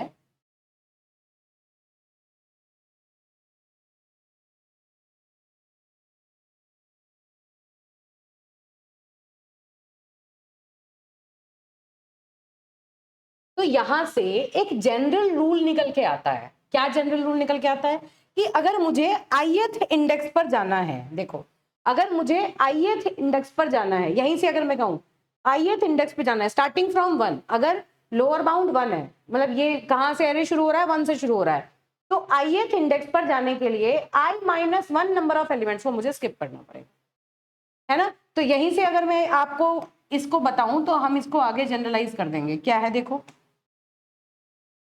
this is I-1 and this is I। अगर ये I है तो ये क्या है I-1, तो मतलब क्या हुआ कि अगर इंडेक्स 0 से सॉरी 1 से स्टार्ट हुआ तो एक चेंज हमें दिखा, है ना, when इंडेक्स starts from 1, जब ये चीज हमने देखी तो एक जनरल रूल हमने निकाला कि location of A of i is equal to base address plus I minus one into W. इस तरह से हम इसे लिख पाएंगे। डब्ल्यू क्या है? W is the number of bytes taken by one element. कितने बाइट लेता है एक एलिमेंट स्टोर होने के लिए, वो नंबर ऑफ बाइट जो है वो डब्ल्यू है। तो अगर मैं ये कहूं कि इंडेक्स 1 से शुरू हुआ तो ये जनरल फॉर्मूला निकल के आ गया। मतलब आई की वैल्यू अगर हमें निकालनी है तो 1 से स्टार्ट हो रहा है, तो आई में से हमने -1 आई -1 नंबर ऑफ एलिमेंट्स को हमें स्किप करना है और उसे एक एलिमेंट को कितने बाइट लेने हैं उससे मल्टीप्लाई करके हमें फाइनल उसका आंसर मिल जाएगा, पता चल जाएगा एड्रेस कौन सा है ना। अब देखो, अब हम क्या कह रहे हैं, लेकिन इन जनरल थ्योरेटिकली अगर हम देखें तो ऐसा नहीं होता। एरे या तो 0 या 1 से स्टार्ट हो सकता है, ना हो। एरे किसी भी नंबर से स्टार्ट हो सकता है और वो नेगेटिव भी हो सकती है ना। तो हम इन जनरल इस बात को क्या कहते हैं कि अगर हम लीनियर एरे की बात करें, अब एक बार ध्यान से देखना, बहुत ध्यान से देखना, अगर मैं लीनियर एरे की बात करूं तो मैं क्या कह रही हूं, अब हम एक जनरल कन्वेंशन लिख रहे हैं कि एरे जो मेरा स्टार्ट हुआ वो किसी भी नंबर से स्टार्ट हो सकता है, वो नेगेटिव पॉजिटिव कोई भी नंबर हो सकता है। तो अगर मैं उसे कहूं, उसे हम कह रहे हैं lower bound.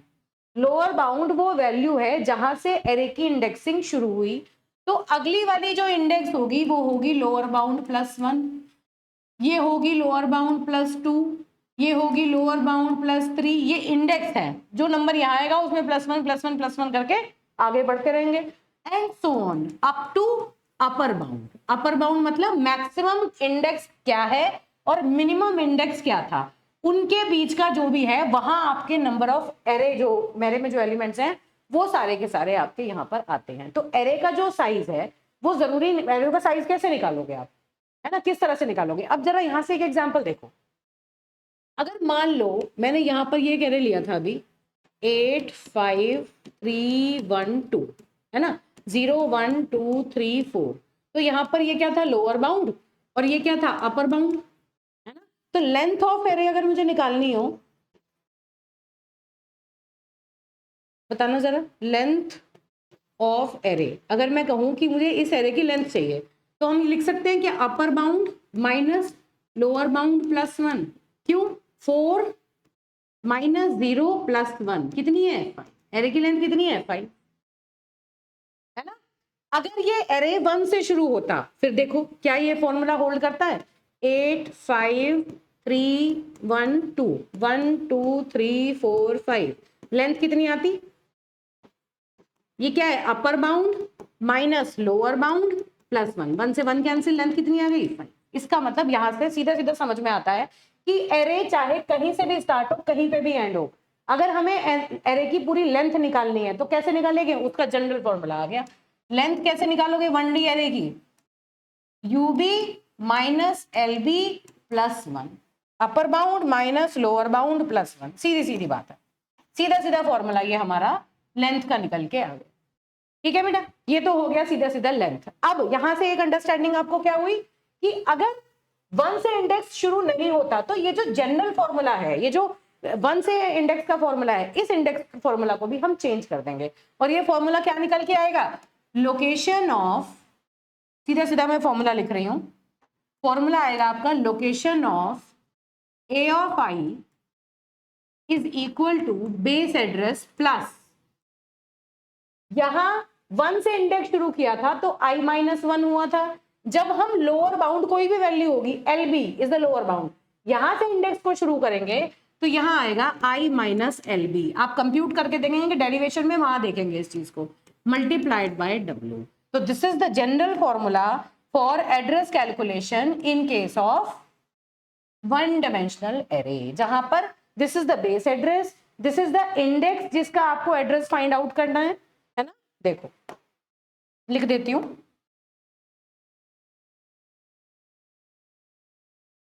Index whose address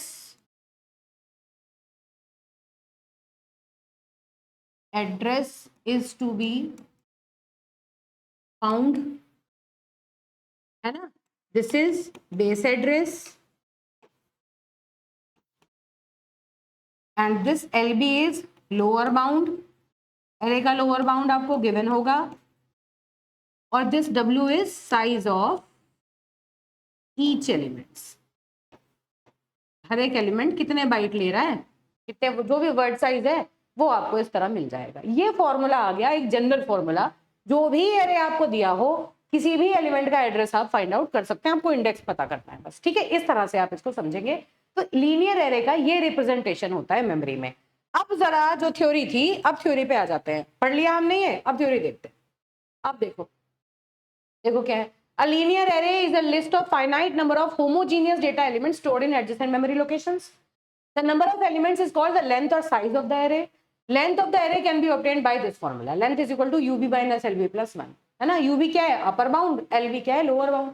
कहाँ से array शुरू हो रहा है, कहाँ तक जाएगा, उस UB minus LB plus 1 करके array के नंबर ऑफ एलिमेंट्स को हम फाइंड आउट कर सकते हैं, ठीक है। कैसे array, कहाँ से इनिशियली हमने पढ़ा था उसकी अंडरस्टैंडिंग देख ली। फिर उसके बाद एरे की इंडेक्सिंग अगर 0 से शुरू होती है तो कैसे कैलकुलेट होता है, 1 से स्टार्ट होगी तो कैसे कैलकुलेट होगा, और फिर जनरल फॉर्मूला हमने इसका फाइंड आउट कर लिया, ठीक है बेटा। इस तरह से हमने 1D एरे का आइडिया हो गया। अब जरा ध्यान से इस चीज को देखो, ये है डेरिवेशन। अब हम लोअर बाउंड से अपर बाउंड की तरफ फॉर्मली कैसे डिराइव करेंगे। हालांकि आप ऐसे भी करके दिखा सकते हैं एग्जाम में, 1 डायमेंशनल एरे में कोई प्रॉब्लम नहीं है, लेकिन 2D एरे 3D एरे में आप इस तरह डायरेक्टली डिराइव करके नहीं दिखा पाएंगे। इसके लिए एक जनरल कन्वेंशन मैंने यहाँ बना दिया है, यही कन्वेंशन हम 2D एरे में 3D एरे में सबके डेरिवेशन में फॉलो करेंगे। तो इसलिए 1D एरे में भी इसको देख लेते हैं ताकि आप इससे मतलब कंफर्टेबल हो जाएं, ताकि आगे आने वाली जो कॉम्प्लेक्स डिटेल है ना वो इजीली समझ में आए। कैसे करेंगे देखो, ए है, एक एरे मुझे गिवन है LB इज टू UB, मतलब एक एरे मुझे दिया है, ध्यान से देखना क्या गिवन है, किस तरह लिखेंगे, LB से लेके UB तक इस तरह से रिप्रेजेंट करते हैं। 1 डायमेंशनल है array, LB is to UB, LB से शुरू होता है UB पे खत्म होता है। तो ये एरे के नंबर ऑफ एलिमेंट्स मान लो मैंने ऐसे लिख लिए, ठीक है। This is starting from LB, then LB plus 1, LB plus 2 and so on up to UB। ये रिप्रेजेंटेशन है एरे की, ठीक है। अब हमें इस एरे के ये एड्रेस कैलकुलेशन का फॉर्मूला देखो, ये फाइनल फॉर्मूला है, इसको हमने देख लिया कैसे आया, इसी को फॉर्मूले डिराइव कर रहे हैं। अब इसको डिराइव करने के लिए हमने 2 अजम्पशंस मानी है सिंप्लीफाई करने के लिए, और फिर एंड में आते आते हम अपनी अजम्पशंस को रिमूव कर देंगे और फॉर्मूला निकाल लेंगे, ठीक है। पहली अजम्पशन हमने क्या मानी कि हर एक एलिमेंट सिर्फ 1 बाइट लेता है स्टोर होने में। दूसरी अजम्पशन हम मान रहे हैं कि एरे का जो इंडेक्स है वो 1 से स्टार्ट होता है, ठीक है। तो इन अजम्पशंस को मानने के बाद ये जो एरे हमारा बना वो क्या बना, A1 इज टू UB, 1 से शुरू हो रहा है अपर बाउंड तक चल रहा है, यही तो बना एरे। तो ये लो, ये मेरा एरे है जिसको मैंने अज्यूम किया, this is my new array that I have assumed. चलो A1 इज टू UB, देखिए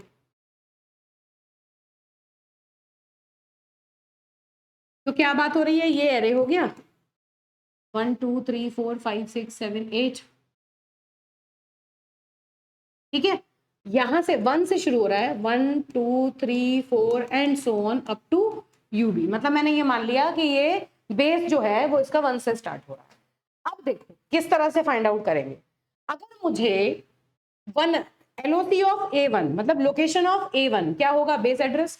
बेस एड्रेस कुछ भी गिवन है, हम फॉर्मूला फाइंड आउट कर रहे हैं, जो भी इस एरे का बेस एड्रेस होगा, मान लिया हमने B is the base address of array, है ना। B is base address of array, B जो है वो एरे का बेस एड्रेस है, ठीक। तो पहले एलिमेंट का जो एड्रेस होगा वही तो बेस एड्रेस होगा, तो क्या लिख सकते हैं, location of A1 is B, location of A2 क्या होगा, B प्लस 1। भाई B क्या है, B ये एड्रेस है।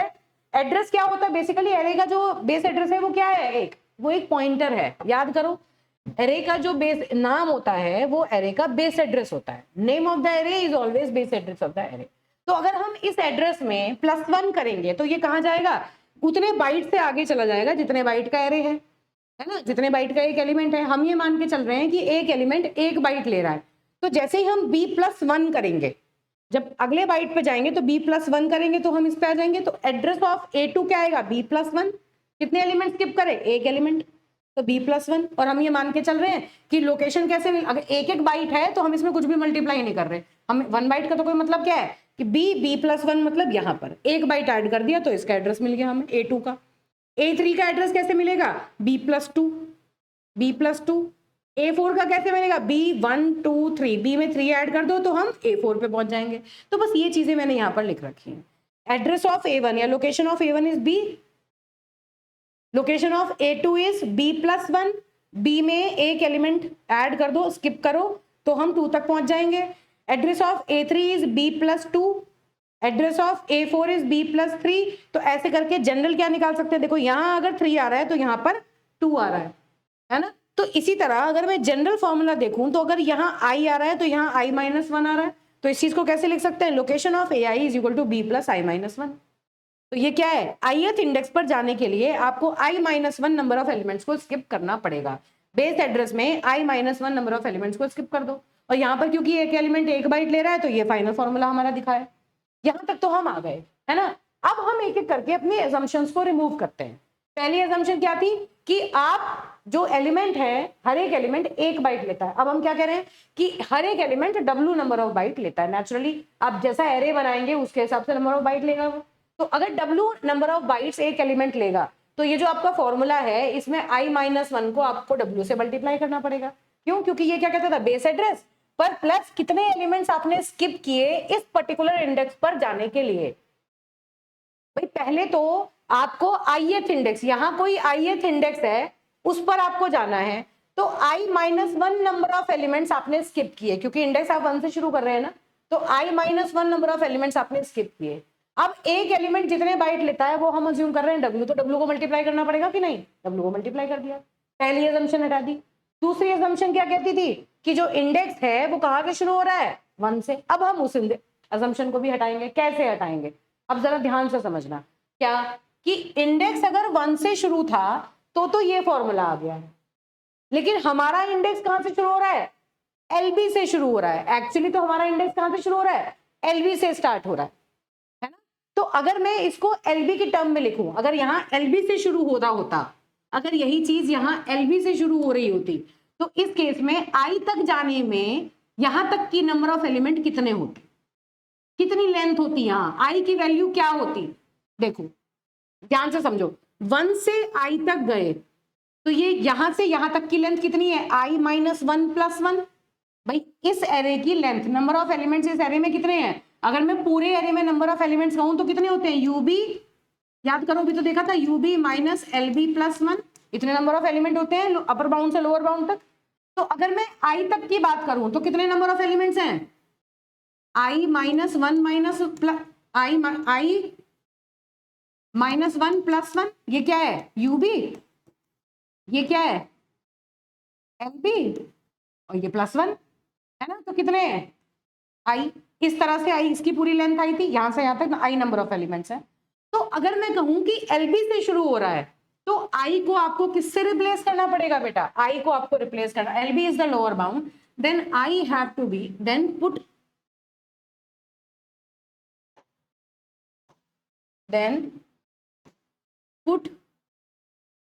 I की जगह i-LB+1। बहुत सीधी बात है, कैसे देखो, अभी 1 से जब शुरू कर रहे थे तो 1 से I तक I एलिमेंट्स थे, नंबर ऑफ एलिमेंट्स I थे। अगर LB से शुरू करोगे तो I की वैल्यू, I तक जाते जाते नंबर ऑफ एलिमेंट कितने हो गए, i-LB+1, नंबर ऑफ एलिमेंट्स कितने हो गए, i-LB+1। क्यों, क्योंकि UB तक जाते हुए नंबर ऑफ एलिमेंट कितने होते थे, UB-LB+1। ऐसे ही I की वैल्यू क्या रहेगी, i-LB+1, यहाँ तक इतने नंबर्स के लिए। तो इसलिए इस फॉर्मूले में अगर आप LB से स्टार्ट करते हैं तो I की वैल्यू जो होगी वो क्या रखनी पड़ेगी, i-LB+1। क्यों, how many number of elements are there till I, ठीक है। तो बस इस फॉर्मूले में I की वैल्यू आपने रख दी i-LB+1, -1 यहाँ पहले से था, ये +1 से -1 आपका कैंसिल हो गया, तो ये वैल्यू क्या आ गई, i-LB/W। This is the final formula जो हमने अभी पहले भी देख लिया था कैसे आया था। बस इसी फॉर्मूला को हमने यहाँ पर फिर से लिख दिया। तो ये एक जनरल फॉर्मूला है 1 डायमेंशनल एरे के लिए, ये डायरेक्टली आपको फॉर्मूला याद रखना है। डेरिवेशन एग्जाम में पूछा जाए तो ये डिराइव करके दिखाने की जरूरत है, और अगर डेरिवेशन ना पूछा जाए तो कोई जरूरत नहीं है, डायरेक्ट फॉर्मूला लगा के आंसर बता देना, ठीक है। इस तरह से आपको ये समझना है और आगे बढ़ना है इसको समझ के। ठीक है बेटा, मुझे लगता है इसकी अंडरस्टैंडिंग हो गई होगी कि किस तरह से ये फॉर्मूला आया है। तो कुल मिला के एक्सट्रैक्ट क्या है कि LB से UB तक का एरे चलेगा, एरे की जो लेंथ होगी वो UB माइनस LB प्लस 1 होगी, और ये एक जनरल फॉर्मूला आ गया। इस फॉर्मूले को यूज करके किसी भी इंडेक्स का हम एड्रेस निकाल सकते हैं डायरेक्टली, इसको आपको याद रख लेना है। ठीक है, अगर किसी क्वेश्चन में आपको LB UB की फॉर्म में नहीं दिया एरे, सिंपल एरे दिया है, तो आप LB को हमेशा 0 मानोगे, याद रखना। बाय डिफॉल्ट LB अगर नहीं दिया तो आप उसे 0 मान के चलेंगे। ठीक है, तो ये देखो, ये यहाँ पर अलग से ये फॉर्मूला लिखा हुआ है, इसको देख लेना। अब देखिए AKTU में 24-25 में ये क्वेश्चन आया था, चेक करो, 2 नंबर का क्वेश्चन आया था। डायरेक्ट आपको इसमें फॉर्मूला लगाना है। क्या फॉर्मूला है?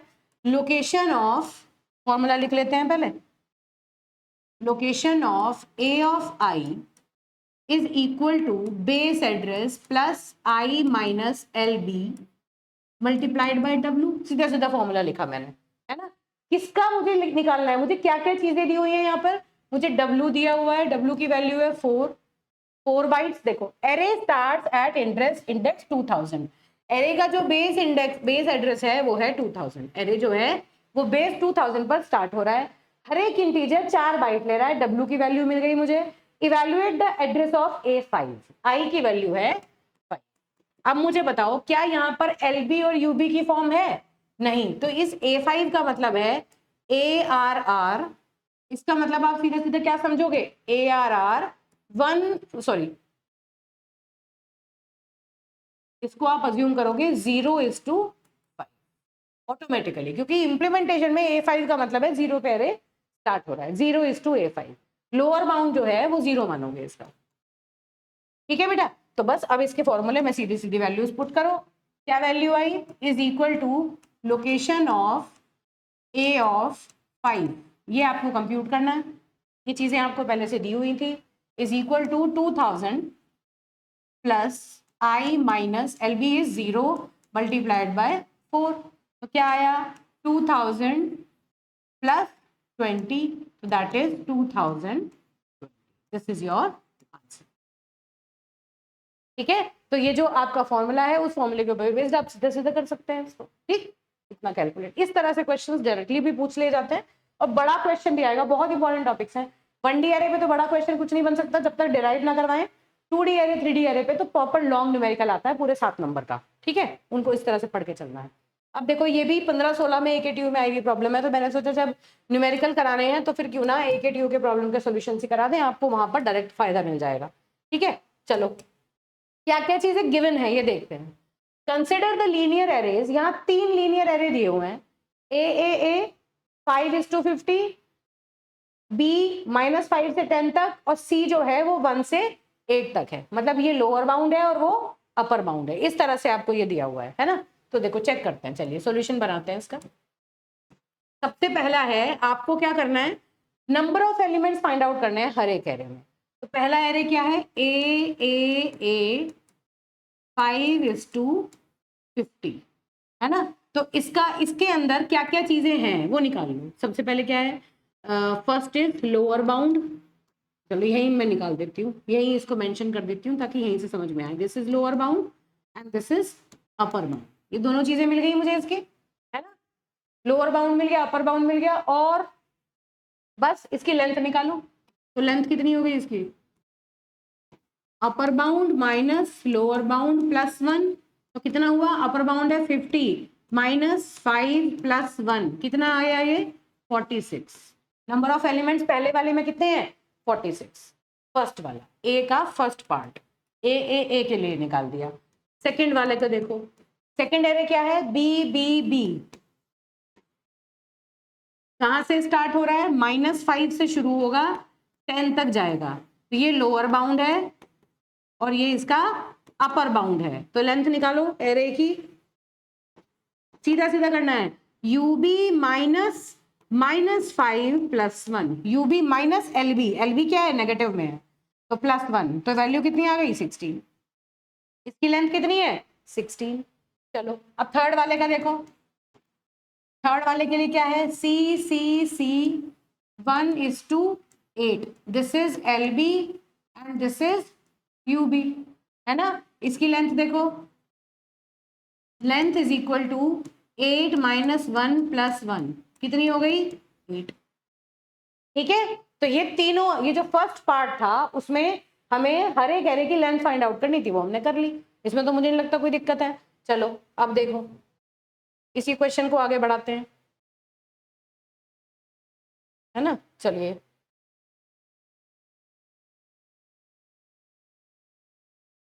इसी का B part, B part, B part में क्या करना है, suppose base address of A for A 5:50, इस एरे की बात हो रही है। बेस एड्रेस दिया हुआ है 300 and W is equal to 4, ये दो वैल्यूज दी हैं पर मेमोरी सेल, है ना। Find the address of A 35, तो क्या हुआ, तो location of A 35 is equal to, देखो बेटा सबसे पहली तो बात आपको ये चेक करनी है कि नंबर ऑफ एलिमेंट्स इसमें कितने थे, नंबर ऑफ एलिमेंट्स इसमें कितने थे, है ना। तो 35 का मतलब है कि 35 पे जो इंडेक्स पे जो बंदा आ रहा है वो उसकी क्या एड्रेस है ना। तो 35 तो 5 और 50 के बीच में आ रहा है ना, तो कोई प्रॉब्लम नहीं है। 5 और 50 के बीच में इंडेक्स 35 है, तो इसका मतलब ये वैलिड इंडेक्स है। अब देखो यहाँ देखने से ही पता चल रहा है ये ए 55, इंडेक्स वैल्यू दे रखी है 55, क्या ये 55 इसके बीच में है, 5 और 50 तक तो इंडेक्स चल रहे हैं, तो इसका मतलब ये तो कोई वैलिड इंडेक्स है ही नहीं। तो थर्ड वाले ऑप्शन में तो हम कह देंगे कि नहीं भाई ये कोई वैलिड इंडेक्स नहीं है, इसका एड्रेस हम कैलकुलेट नहीं करेंगे because this is not the part of array, है ना। तो ये बात भी चेक करनी है एग्जाम में जब क्वेश्चन आए, तो जिस इंडेक्स के बारे में पूछा गया है आप पहले देखो लोअर बाउंड से अपर बाउंड के बीच में है ना, वो एग्जिस्ट भी करता है वो इंडेक्स या नहीं, अगर एग्जिस्ट करता है तो लोकेशन फाइंड आउट करो, वरना कह दो कि ये जो है ये एक वैलिड इंडेक्स नहीं है, ध्यान रखना इस बात का। ठीक है, तो यहाँ पे क्या किया आपने, बेस एड्रेस क्या है, बेस एड्रेस प्लस आई minus L B into W, तो क्या आएगा, base address is 300 plus I की वैल्यू क्या है 35 माइनस एल बी क्या है 5 इंटू 4, है ना। This is your L B and this is U B. तो base address is 300 plus I minus L B into 4, क्या आया value 300 plus 30 into 4, that is 300 plus 120, that is 420, this is the answer. ठीक है, पहली चीज। आगे देखो चलो, नेक्स्ट चेक करते हैं। नेक्स्ट पार्ट क्या है, ए 5:50 में ये चीज दी हुई है, ये फाइंड आउट करनी थी ए ऑफ 35। ठीक है, दूसरा है ए ये location of A of 15 is equal to, base address क्या है 300 प्लस आई की वैल्यू क्या है 15 माइनस एल बी क्या है 5 इंटू 4 क्या है डब्ल्यू, तो ये क्या हुआ 300 प्लस 10 इंटू 4, तो दैट इज 300 प्लस 40, तो दैट इज 340। ये हो गया आपका ए 15 का जो एड्रेस है वो ये आएगा, है ना। और तीसरा वाला जो केस है LOC of A 55 can not be found, क्यों, हाईलाइट कर देती हूं, because it is invalid index, इसका जो इंडेक्स है वो इनवैलिड है क्योंकि वो एग्जिस्ट ही नहीं करता एरे के अंदर, तो आप उसका एड्रेस कैसे फाइंड आउट करोगे, बस इस तरह से क्वेश्चंस आ जाते हैं। ठीक है, ये भी बड़ा क्वेश्चन था, ये ऐसा नहीं है 2 नंबर का क्वेश्चन है, पूरे 7 नंबर का क्वेश्चन पूछा गया, तो देखो कितना ईजी है। ठीक है, तो ये एक बार समझ आ गया तो इसमें कोई ऐसी चांस नहीं है कि आपकी ये गलती कुछ हो जाएगी। अब ये एक अलग से मैं क्वेश्चन करा रही हूँ, इस क्वेश्चन को देखो, चलो देखो भाई क्या है सॉल्यूशन, किस तरह से लिखा गया है। Consider an array A which records number of TV sold each year from 1975 to 2000, मतलब क्या हुआ कि एक एरे है और उस एरे के अंदर क्या डिटेल्स रहती हैं 1975 से लेकर 1976, 1977 and so on up to कहां तक? 2000 तक। जितने भी टीवी सोल्ड हुए पर ईयर वो सारी वैल्यूज इसके अंदर रखी होंगी।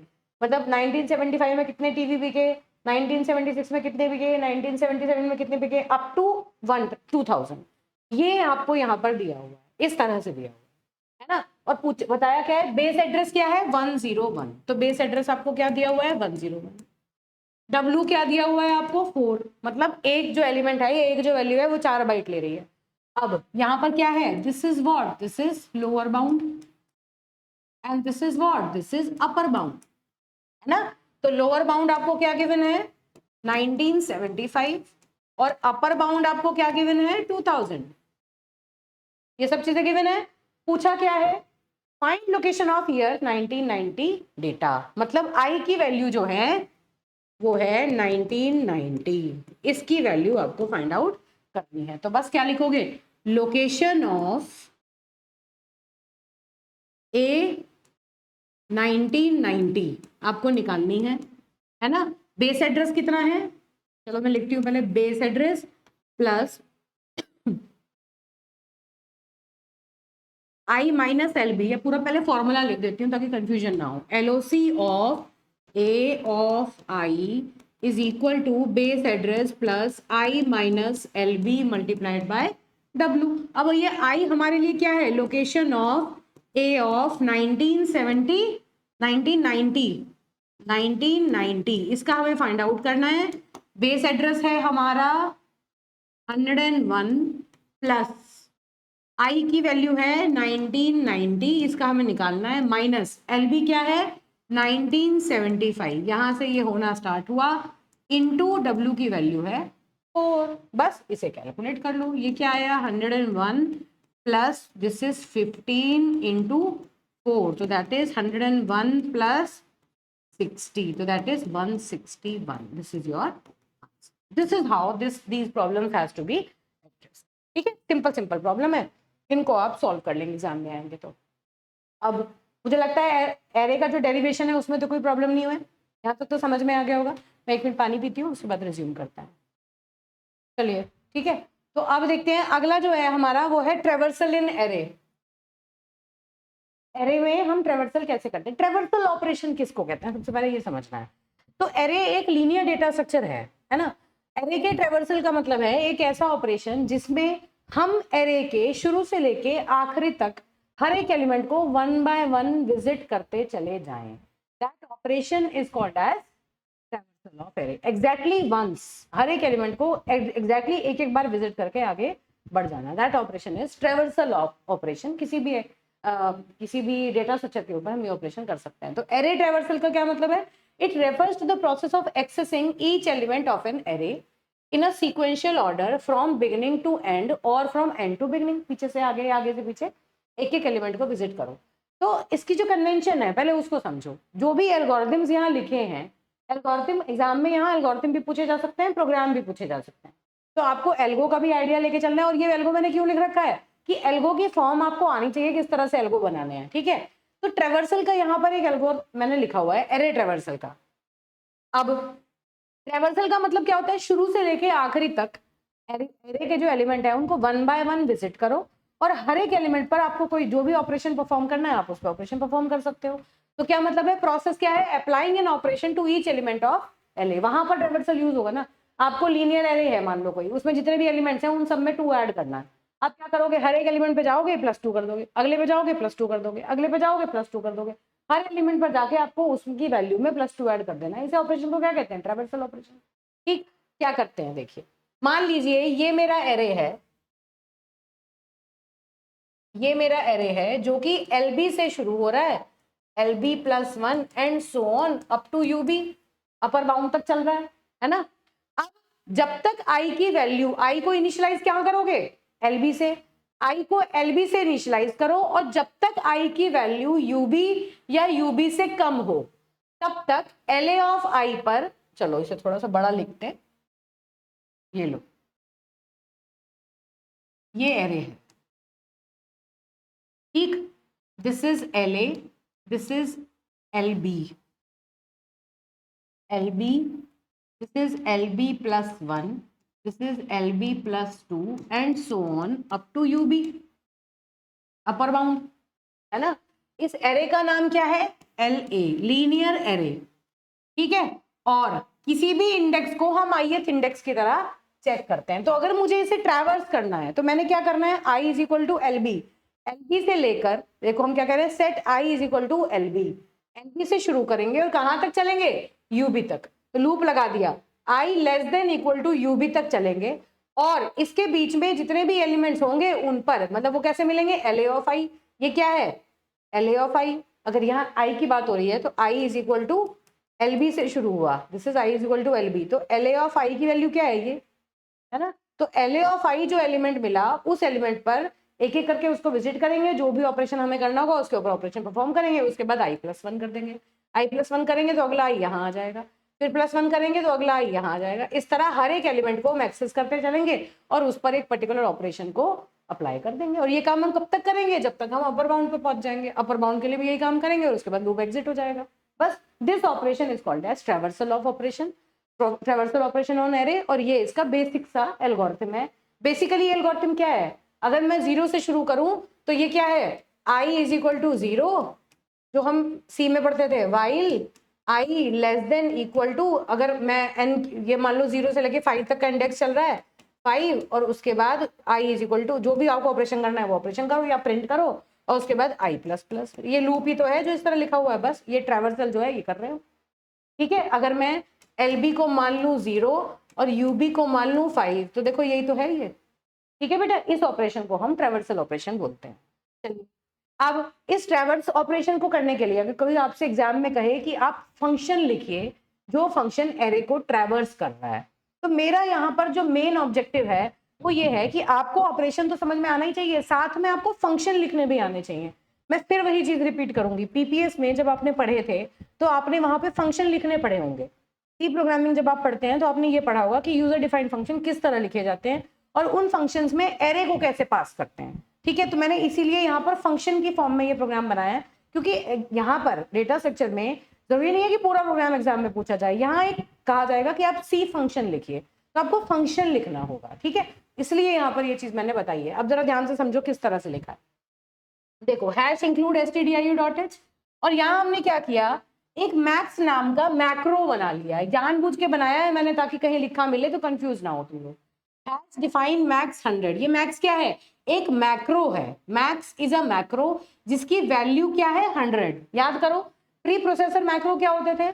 ये क्या करते थे कि जब आप प्रोग्राम को कंपाइल करेंगे, प्रोग्राम कंपाइलर के पास जाने से पहले प्री प्रोसेसर के पास जाता है और वहां पर जो भी मैक्रो डेफिनेशन लिखी है, उस मैक्रो डेफिनेशन का मतलब है कि पूरे प्रोग्राम में, ये पूरा प्रोग्राम यहाँ तक है, ये मत समझना ये प्रोग्राम अलग है, ये प्रोग्राम है, इसी के कंटिन्यूएशन में ये प्रोग्राम है, ठीक है। इस बात को ध्यान में रखना, क्योंकि यहाँ पे सारा का सारा ना आता, इसलिए मैंने इसको आधा यहाँ पर लिखा है।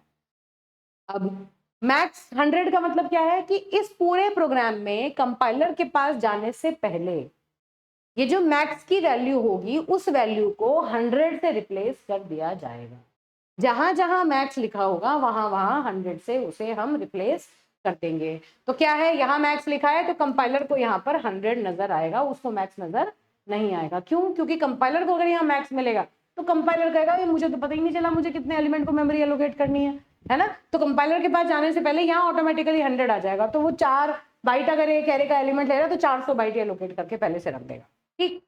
अब हमने क्या बता दिया, अब हमने पहले से ही ये बता दिया कि हम एक फंक्शन बना रहे हैं जिस फंक्शन का नाम होगा ट्रैवर्स। फंक्शन को डिक्लेयर कर दिया हमने, this is called function declaration. Function declaration, ये फंक्शन डिक्लेरेशन का क्या मतलब है? फंक्शन क्या होता था? देखो, सी में या एक तरीके से आप प्रोग्राम बना सकते हो कि आप मेन के अंदर पूरा का पूरा कोड लिख दो, या फिर आप अलग अलग फंक्शन बना सकते हो और हर एक फंक्शन एक पर्टिकुलर काम करेगा। जैसे एरे को ट्रैवर्स करना है तो ट्रैवर्स नाम से अलग फंक्शन बना दिया, एरे को सॉर्ट करना है तो सॉर्ट नाम से अलग फंक्शन बना देंगे, एरे के मिनिमम मैक्सिमम फाइंड आउट करना है तो उसके लिए अलग फंक्शन बना देंगे। मतलब हर एक काम को करने का हम एक फंक्शन बना देंगे। अगर हमें वो काम कराना है तो हम फंक्शन को कॉल कर लेंगे, जितनी बार कराना है उतनी बार कोड लिखने की जरूरत नहीं है, सिर्फ फंक्शन को कॉल करेंगे और फंक्शन के अंदर वो काम अपने आप ऑटोमेटिकली हो जाएगा। ये किस तरह से है, जैसे मान लो मैं हूँ और मुझे बहुत सारे काम हैं।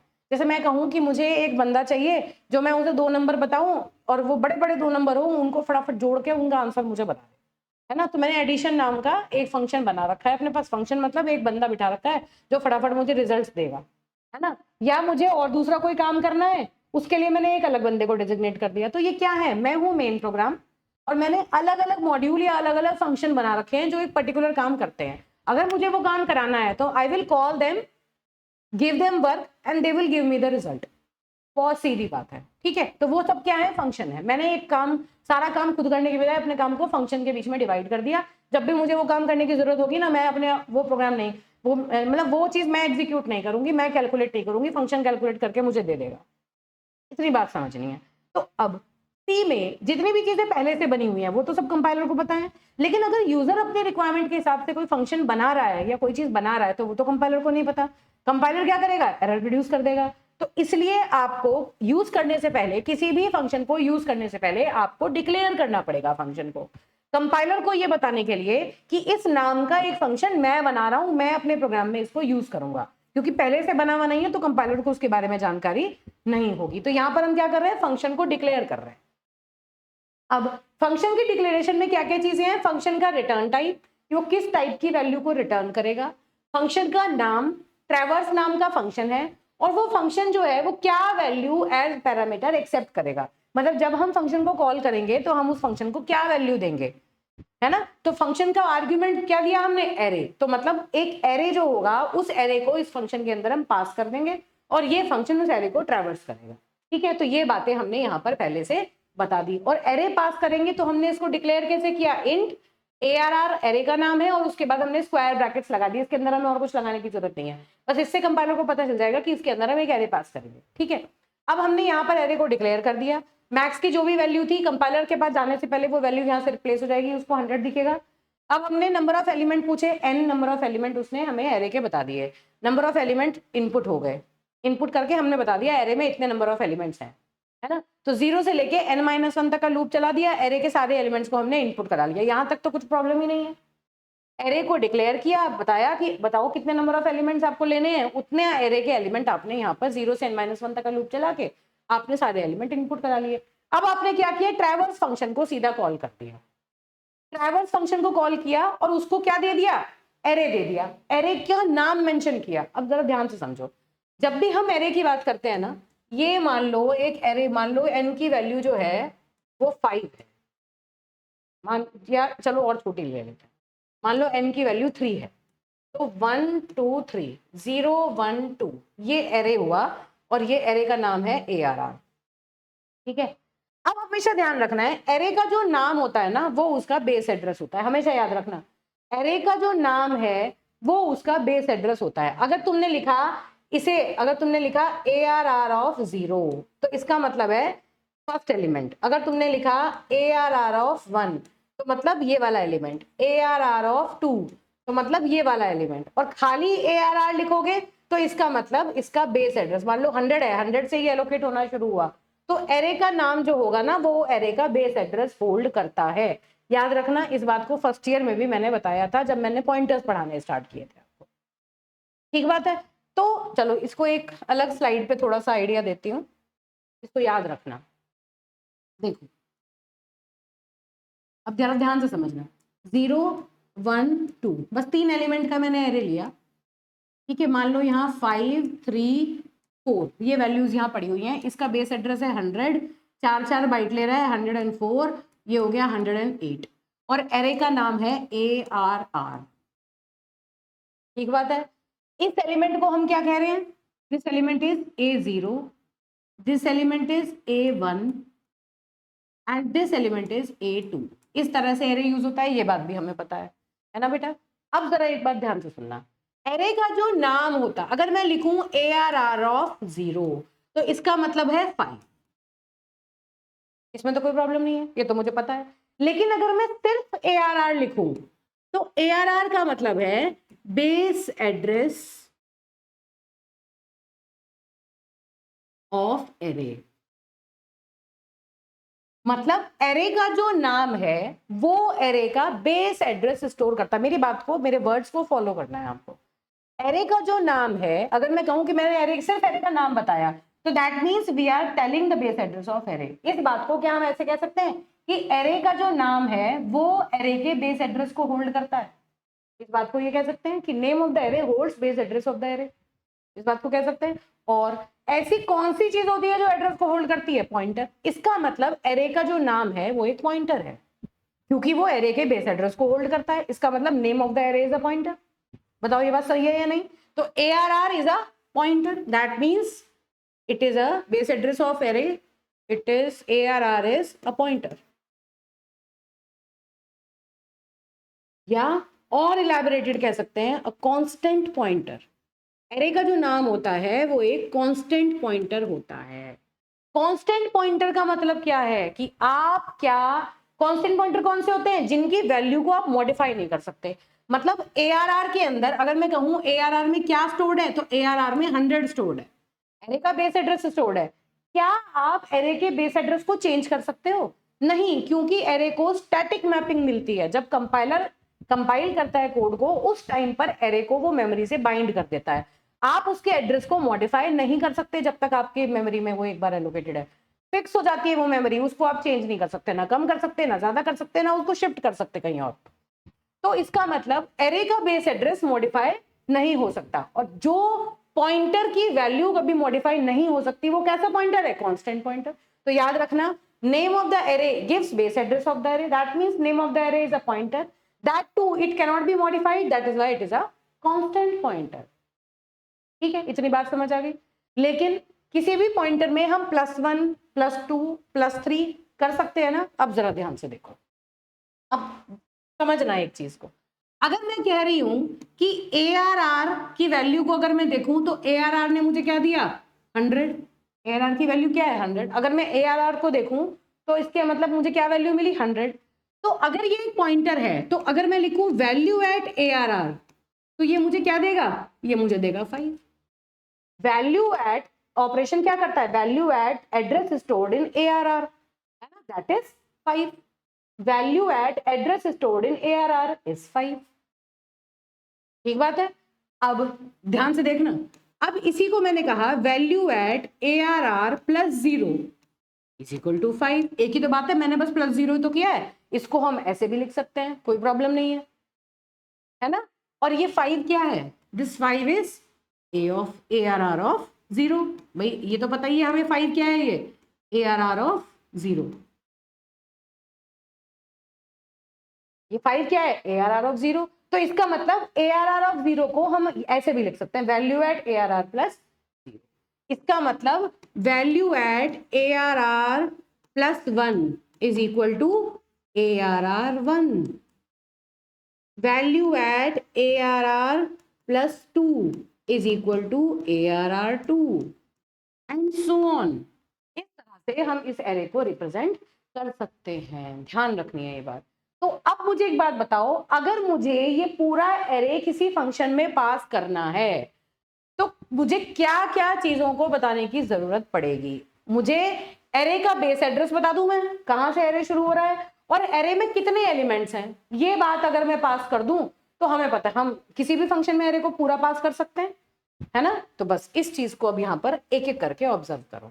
अब देखो जरा, जब हमने फंक्शन को कॉल किया तो हमने एरे का नाम पास कर दिया, एरे का नाम मैंने यहाँ पास कर दिया, और मैंने एरे के नंबर ऑफ एलिमेंट्स यहाँ पास नहीं किए। अब कंफ्यूज मत होना, इसलिए नहीं पास किए क्योंकि n जो है वो मैंने यहाँ पर ग्लोबल वेरिएबल डिक्लेयर कर रखा है।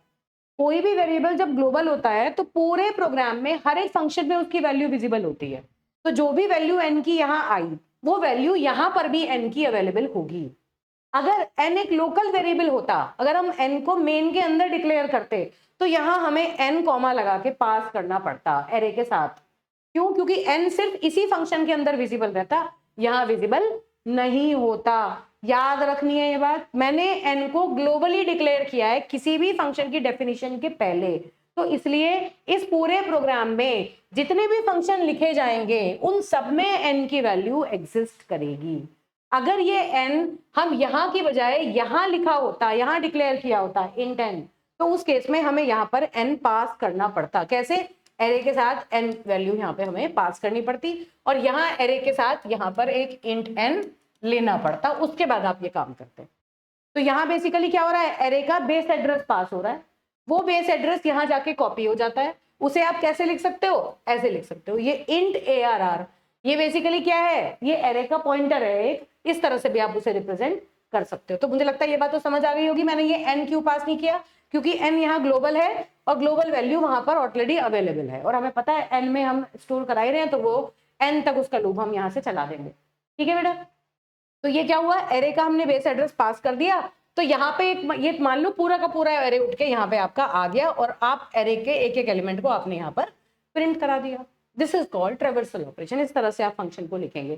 तो यहाँ से आपका टेक अवे क्या है, इंपॉर्टेंट बात क्या है कि जब आपको किसी एरे को पास करना है फंक्शन में, बस इतना ध्यान रखना है, एरे को पास करने के लिए एरे का नाम मतलब उसका बेस एड्रेस और नंबर ऑफ एलिमेंट्स आपको पास करने हैं। वो नंबर ऑफ एलिमेंट डिपेंड करेगा कि आपने ग्लोबल लिया है या लोकल लिया है।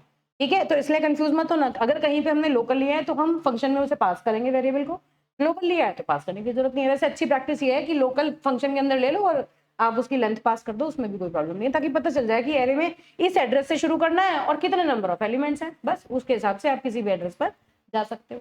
ठीक है, इसी चीज को, ये जो है इसी चीज को हम ऐसे भी लिख सकते थे, इंटीजर पॉइंटर ARR, ऐसे भी लिख सकते हैं, तो भी एक ही बात है, कोई प्रॉब्लम नहीं है ना। ये क्या कह रहा है, एरे का बेस एड्रेस पास किया, यहाँ पर पॉइंटर की फॉर्म दिखा दी, बस पॉइंटर की फॉर्म भी दिखा सकते हो, स्क्वायर ब्रैकेट भी यूज कर सकते हो। बस इस चीज को मुझे बताना था, इसलिए मैंने ये फंक्शन की फॉर्म में प्रोग्राम लिखा, अदरवाइज तो हम सिंपल प्रोग्राम भी लिख सकते थे। ठीक है, क्योंकि यहाँ बेटा डेटा स्ट्रक्चर में आपको फंक्शन की फॉर्म में सी फंक्शन लिखने सीखने हैं, तो फंक्शन बहुत अच्छे से आपको पढ़ना है। फंक्शन में पॉइंटर कैसे पास करते हैं, एरर कैसे पास, एरे कैसे पास करते हैं, स्ट्रक्चर कैसे यूज करते हैं, ये सारी चीजें आपको पता होनी चाहिए। ठीक है, ये तो हल्का हल्का रिवीजन बीच बीच में मैं कराती रहूंगी। वैसे फिर भी आप सी प्रोग्रामिंग जितना हो सके, क्योंकि अभी तो डेटा स्ट्रक्चर स्टार्ट हुआ है, अभी से थोड़े थोड़े टॉपिक आप पढ़ने शुरू कीजिए। अगेन रिपीट कर रही हूँ, आपको लूप अच्छे से समझ में आने चाहिए, एरे आपको समझ आना चाहिए, एरे की प्रोग्रामिंग पूछ ली जाती है, डेटा स्ट्रक्चर में भी प्रोग्राम एक आधा आ जाता है, और साथ में आपको फंक्शन पता होना चाहिए, किस तरह फंक्शन यूज होते हैं, पॉइंटर के बेसिक पता होने चाहिए, फंक्शन के अंदर एरे को कैसे पास करते हैं जो मैंने करके दिखाया ये आपको आना चाहिए, और साथ में फंक्शन के अंदर पॉइंटर कैसे पास करते हैं, जैसे कॉल बाय रेफरेंस की बात करते हैं वो आना चाहिए। स्ट्रक्चर क्या होता है, स्ट्रक्चर डेटा टाइप था ना, user defined data type, structure कैसे बनता है, स्ट्रक्चर के ऊपर पॉइंटर कैसे काम करते हैं, ये सारी चीजें आपको सी प्रोग्रामिंग में आनी चाहिए। आप अगर किसी बच्चे को नहीं आती तो वो टाइमली उसको रिवाइज करें। ठीक है, उसके लिए आप अगर चाहें तो फर्स्ट ईयर में मेरा एक सी प्रोग्रामिंग का PPS का कोर्स है, आप उसको भी पैरेलली ले सकते हैं, क्योंकि वो भी आपके लिए बहुत इंपॉर्टेंट है। ठीक है, ये दोनों ही सब्जेक्ट आपको प्लेसमेंट में बहुत ज्यादा हेल्प करेंगे, तो पैरेलली आप वहां से भी पढ़ सकते हैं। ठीक है बेटा, तो इस तरह से यहाँ तक का एरे का ट्रैवर्सल हमने आज कंप्लीट कर लिया। 1D एरे की थोड़ी बहुत अंडरस्टैंडिंग हो गई होगी। देखिए यूनिट इस पर्टिकुलर लेक्चर से क्या आते हैं, जो भी AK2 में क्वेश्चन आए हैं वो मैंने लेक्चर के अंदर इंक्लूड कर दिया। ये वाला क्वेश्चन आप लोग करके देखेंगे। ठीक है, एड्रेस फॉर्मूला आपको पता है, उसे अप्लाई करके इसका आंसर निकालेंगे। और ADT के ऊपर क्वेश्चन एग्जाम में इस तरह पूछा जाता है, इलस्ट्रेट एब्स्ट्रैक्ट डेटा टाइप, और यही क्वेश्चन 2-3 बार और भी रिपीट हुआ है ना। ADT के ऊपर शॉर्ट नोट लिखने को आ जाता है, सेम क्वेश्चन है, मल्टीपल टाइम रिपीट हो जाता है। ठीक है, that's it for this lecture. Thank you.